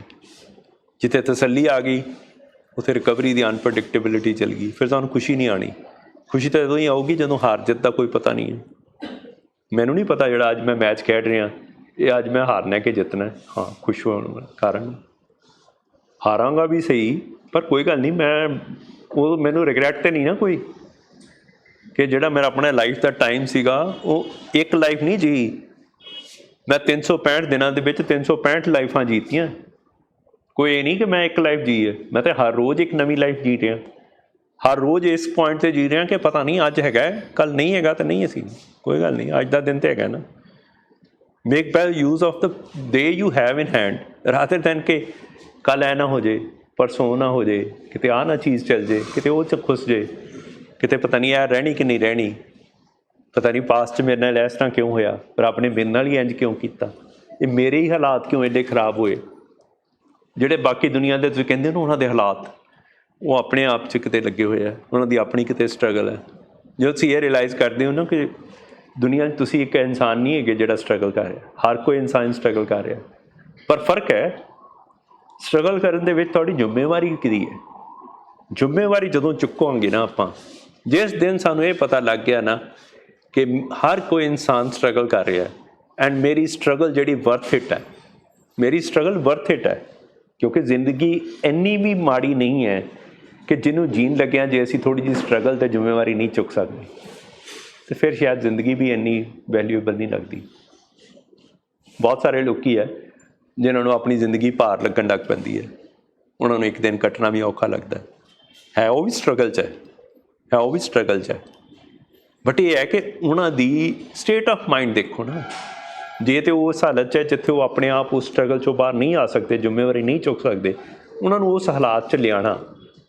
ਹੁਣ ਜਿਹੜਾ ਅਸੀਂ ਟਰੀਟਮੈਂਟ ਕਰਦੇ ਹਾਂ, ਬਹੁਤ ਸਾਰੇ ਲੋਕ ਇਸ ਚੀਜ਼ 'ਤੇ ਵੀ ਬਿਲੀਵ ਨਹੀਂ ਕਰਦੇ ਕਿ ਸਾਈਕੈਟਰਿਸਟ ਕੋਲ ਜਾਣਾ, ਮੈਡੀਸਨ ਸਾਈਕੈਟਰੀ ਦੀ ਖਾਣੀ, ਮੈਡੀਸਨ ਬਾਰੇ ਰਵੱਈਆ ਨਾ ਚੰਗਾ ਰੱਖਣਾ, ਜਾਂ ਆਪਣੇ ਆਪ ਕੋਸ਼ਿਸ਼ ਕਰਦੇ ਰਹਿਣਾ, ਜਾਂ ਇੱਕ ਦੂਜੇ ਕੋਲੋਂ ਮਦਦ ਮੰਗਦੇ ਰਹਿਣਾ ਕਿ ਆਪਾਂ ਮਤਲਬ ਪ੍ਰੋਫੈਸ਼ਨਲ ਹੈਲਪ ਦੀ ਬਜਾਏ ਅਸੀਂ ਉਸ ਇਨਸਾਨ ਕੋਲੋਂ ਮਦਦ ਮੰਗਣੀ ਜਿਹੜਾ ਕਿ ਆਪ ਹੀ ਇਸ ਚੀਜ਼ 'ਚੋਂ ਸਟਰਗਲ ਕਰ ਰਿਹਾ। ਹੋ ਸਕਦਾ ਤੁਹਾਨੂੰ ਸੁਜੈਸ਼ਨ ਨਾ ਠੀਕ ਮਿਲੇ, ਹੋ ਸਕਦਾ ਤੁਹਾਨੂੰ ਰਸਤਾ ਠੀਕ ਨਾ ਮਿਲੇ, ਕੋਈ ਆਪਾਂ ਪੁੱਠੇ ਰਸਤੇ ਪਾ ਦੇਵੇ, ਹੋ ਸਕਦਾ ਅਸੀਂ ਕਿਸੇ ਪੁੱਠੇ ਰਸਤੇ ਚੱਲ ਜਾਈਏ ਅਤੇ ਅਸੀਂ ਪੀਏ ਕਿ ਇਹ ਇੱਕ ਪਾਣੀ ਦਾ ਜੱਗ ਪੀਓਗੇ ਅਤੇ ਤੁਸੀਂ ਪਤਾ ਨਹੀਂ ਤੁਹਾਡੇ ਦੁਨੀਆ ਦੀਆਂ ਸਾਰੀਆਂ ਚੀਜ਼ਾਂ ਠੀਕ ਹੋ ਜਾਣੀਆਂ। ਹੋ ਸਕਦਾ ਸਾਡੀ ਜ਼ਿੰਦਗੀ 'ਚ ਕੋਈ ਵੱਡੀ ਗੱਲ ਨਹੀਂ ਹੈ, ਕਿਉਂਕਿ ਜਦੋਂ ਸਾਡੀ ਬੇਬਸੀ ਹੁੰਦੀ ਹੈ ਅਸੀਂ ਕਿਸੇ ਵੀ ਹੱਦ ਤੱਕ ਜਾ ਕੇ ਕਿਸੇ ਚੀਜ਼ ਨੂੰ ਬਿਲੀਵ ਕਰਦੇ ਹਾਂ। ਪਰ ਇਹ ਅਸਲ 'ਚ ਅਸੀਂ ਬਿਲੀਵ ਜੇ ਇੱਕ ਪਰਮਾਤਮਾ 'ਤੇ ਕਰ ਦਈਏ ਨਾ, ਅਤੇ ਫਿਰ ਉਹ 'ਤੇ ਬਿਲੀਵ ਕਰੀਏ ਅਤੇ ਫਿਰ ਆਪਣੇ ਆਪ ਨੂੰ ਲਾਈਕ ਕਰਨ ਲੱਗ ਪਈਏ, ਅਤੇ ਫਿਰ ਆਪਣੇ ਆਪ ਦੀ ਹਿੰਮਤ ਨੂੰ ਲਾਈਕ ਕਰੀਏ, ਅਤੇ ਫਿਰ ਆਪਣਾ ਜਿਹੜਾ ਕੀਤਾ ਹੋਇਆ ਕੰਮ ਹੈ ਉਹਨੂੰ ਇਨਫ ਕਹਿ ਦਈਏ, ਇਨਫ, ਬਸ ਬਹੁਤ ਹੈ, ਬਹੁਤ ਜ਼ਿਆਦਾ ਕਰ ਰਿਹਾ ਤੂੰ, ਇਨਫ ਕਰ ਰਿਹਾ and you are doing enough and respect you for doing enough. ਆਪਣੇ ਇਸ ਇਨਫ ਨੂੰ ਰਿਸਪੈਕਟ ਕਰ ਸਕੀਏ ਕਿ ਤੂੰ ਕਾਫੀ ਯਾਰ, ਨੋ ਡਾਊਟ ਤੇਰੇ ਕੋਲ ਅੱਜ ਵੀ 4 ਗਲਤੀਆਂ ਹੁੰਦੀਆਂ, ਨੋ ਡਾਊਟ ਤੇਰੇ ਕੋਲੋਂ ਅੱਜ ਵੀ 10 ਨੁਕਸਾਨ ਹੁੰਦੇ ਆ, ਪਰ ਫਿਰ ਵੀ ਯਾਰ ਤੂੰ ਇਨਫ ਹੈ, ਫਿਰ ਵੀ ਤੂੰ ਬਹੁਤ ਇੰਨੇ ਯੋਗਾ ਹੈਗਾ ਕਿ ਇੰਨੇ ਕੰਮ ਠੀਕ ਕਰ ਸਕਦਾ, ਫਿਰ ਵੀ ਤਾਂ ਜ਼ਿੰਮੇਵਾਰੀ ਤਾਂ ਚੁੱਕੀ ਹੈ ਨਾ। ਅੱਜ ਗਲਤੀਆਂ ਕਰਕੇ ਮੈਂ ਜ਼ਿੰਮੇਵਾਰੀ ਚੁੱਕਦਾ ਜਾਂ ਗਲਤੀਆਂ ਕਰਕੇ ਮੈਂ ਲੋਕਾਂ 'ਤੇ ਪਾ ਦਿੰਦਾ, ਅਤੇ ਕੌਣ ਸਕਸੈਸਫੁਲ ਕੌਣ ਹੋਊਗਾ? ਜ਼ਿੰਦਗੀ ਕਿਹਦੀ ਵਧੀਆ ਹੋਏਗੀ? ਜ਼ਿੰਦਗੀ ਕਿਹਦੀ ਵਧੀਆ ਹੋਏਗੀ? ਜਿਹੜਾ ਜ਼ਿੰਮੇਵਾਰੀ ਚੁੱਕਦਾ ਹੈ, ਕੱਲ੍ਹ ਨੂੰ ਉਹਦੀਆਂ ਗਲਤੀਆਂ 10 ਚੋਂ 8 ਰਹਿ ਜਾਣਗੀਆਂ, ਫਿਰ 8 ਤੋਂ 6 ਰਹਿ ਜਾਣਗੀਆਂ, ਪਰ ਉਹ 6 ਗਲਤੀਆਂ ਤਾਂ ਫਿਰ ਵੀ ਹੈਗੀਆਂ, ਪਰ ਦੈਟਸ ਗੁੱਡ ਇਨਫ ਯਾਰ। ਤੂੰ ਅੱਜ ਦੇ ਦਿਨ 'ਚ ਜਿਹੜਾ 10 ਤੋਂ 10 ਗਲਤੀਆਂ ਕਰਦਾ ਸੀ, 10 ਚੋਂ 6 ਰਹਿ ਗਈਆਂ ਤੇਰੀਆਂ ਗਲਤੀਆਂ, ਗੁੱਡ ਇਨਫ ਨਹੀਂ ਹੈ? Are you not satisfied? ਅਤੇ ਜੇ ਤੂੰ ਇਸ ਚੀਜ਼ ਨੂੰ ਆਪਣੀ ਜ਼ਿੰਦਗੀ ਦੇ ਵਿੱਚ ਕਿਤੇ ਪਾ ਲਏ ਅਤੇ ਤੇਰੀ ਜ਼ਿੰਦਗੀ ਬਦਲ ਜਾਏ, ਅਤੇ ਮੈਨੂੰ ਨਹੀਂ ਲੱਗਦਾ ਕਿ ਇਹ ਕੋਈ ਸੌਦਾ ਮਾੜਾ। ਇਸ ਤੋਂ ਵਧੀਆ ਸੌਦਾ ਹੋਰ ਜ਼ਿੰਦਗੀ 'ਚ ਕੋਈ ਨਹੀਂ ਮਿਲ ਸਕਦਾ। ਅਸੀਂ 18, 20 ਸਾਲ, 25 ਸਾਲ ਲਾ ਦਿੰਦੇ ਹਾਂ ਸਿਰਫ ਇਸ ਕਰਕੇ, ਪੜ੍ਹਾਈ ਕਰਕੇ, ਕਿ ਆਪਾਂ ਕਮਾਈ ਦੇ ਯੋਗ ਹੋ ਜਾਈਏ, ਵੀ ਆਪਾਂ 4 ਪੈਸੇ ਕਮਾ ਲਈਏ। ਐਂਡ ਜਿਨ੍ਹਾਂ ਨੇ ਨਹੀਂ ਵੀ ਪੜ੍ਹਾਈ ਕੀਤੀ, ਕਮਾ ਤੇ ਉਹ ਵੀ ਰਹੇ। ਕੋਈ ਜ਼ਰੂਰੀ ਕੋਈ ਗਰੰਟੀ ਨਹੀਂ ਹੈ ਕਿ ਜਿਸ ਬੰਦੇ ਨੇ ਪੜ੍ਹਾਈ ਨਹੀਂ ਕੀਤੀ ਉਹ ਬੰਦਾ ਕਮਾਊ ਨਹੀਂ ਹੋਇਆ। ਕਮਾਉਣਾ ਕੋਈ ਬਹੁਤ ਵੱਡੀ ਗੱਲ ਨਹੀਂ ਹੈ, ਪਰ ਜਿਹੜੀ ਚੀਜ਼ ਦੀ ਕਮਾਈ ਇੱਥੇ ਆਪਾਂ ਕਰ ਰਹੇ ਹਾਂ ਉਹਦੇ ਵਾਸਤੇ ਸਾਨੂੰ 100 ਦਿਨ ਕਿੰਨੇ ਜ਼ਿਆਦਾ ਲੱਗਦੇ ਆ, 100 ਘੰਟੇ ਵੀ ਇੰਨੇ ਜ਼ਿਆਦਾ ਲੱਗਦੇ। ਮੈਨੂੰ ਨਹੀਂ ਲੱਗਦਾ ਕਿ ਦੁਨੀਆ 'ਚ ਕੋਈ ਵੀ ਚੀਜ਼ ਸਿੱਖਣੀ ਹੋਏ, ਤੁਸੀਂ ਟਾਈਪ, ਕੰਪਿਊਟਰ ਕੁਝ ਸਿੱਖਣਾ ਹੋਏ ਤਾਂ 100 ਘੰਟੇ ਤੋਂ ਪਹਿਲਾਂ ਕੋਈ ਚੀਜ਼ ਸਿੱਖੀ ਜਾ ਸਕਦੀ ਹੈ। ਅਤੇ ਜਦੋਂ ਇੱਥੇ ਆ ਕੇ ਅਸੀਂ ਇਹ ਗੱਲ ਕਰਦੇ ਹਾਂ ਕਿ ਜਿਹਦੇ ਵਿੱਚ ਲਾਈਫ ਦਾ ਟਰਾਂਸਫੋਰਮੇਸ਼ਨ ਆਉਣ ਵਾਲਾ ਹੈ, ਲਾਈਫ ਬਿਲਕੁਲ ਦੂਸਰੇ ਪਾਸੇ ਜਾਣ ਵਾਲੀ ਹੈ, ਕਿੱਥੇ ਅਸੀਂ ਉਹ ਲਾਈਫ ਜੀ ਰਹੇ ਹਾਂ ਜਿੱਥੇ ਅਸੀਂ ਵਿਕਟਮ ਹਾਂ, ਕਿੱਥੇ ਅਸੀਂ ਉਹ ਲਾਈਫ ਜੀ ਰਹੇ ਹਾਂ ਜਿੱਥੇ ਮਾਸਟਰ ਮਾਈਂਡ ਕੰਮ ਕਰ ਰਿਹਾ। ਅਤੇ ਦੱਸੋ ਇਹਦੇ ਵਾਸਤੇ ਕੋਈ 100 ਦਿਨ ਜ਼ਿਆਦਾ ਹੈਗੇ? ਇਹਦੇ ਵਾਸਤੇ ਤਾਂ ਬਹੁਤ ਥੋੜ੍ਹੇ ਹੈ। ਹਾਂ, ਜੇ ਤੁਸੀਂ ਕਹਿੰਦੇ ਹੋ ਕਿ ਵੀ ਸਿਰਫ ਨਸ਼ਾ ਛੁਡਾਉਣਾ, ਫਿਰ ਸ਼ਾਇਦ ਇਹ ਜ਼ਿਆਦਾ ਲੱਗ ਰਿਹਾ ਤੁਹਾਨੂੰ। ਸੋ ਮੇਰਾ ਤਾਂ ਇਹੀ ਕਹਿਣਾ ਇਹਦੇ ਬਾਰੇ। ਬਾਕੀ ਜੇ ਤੁਹਾਡਾ ਕੋਈ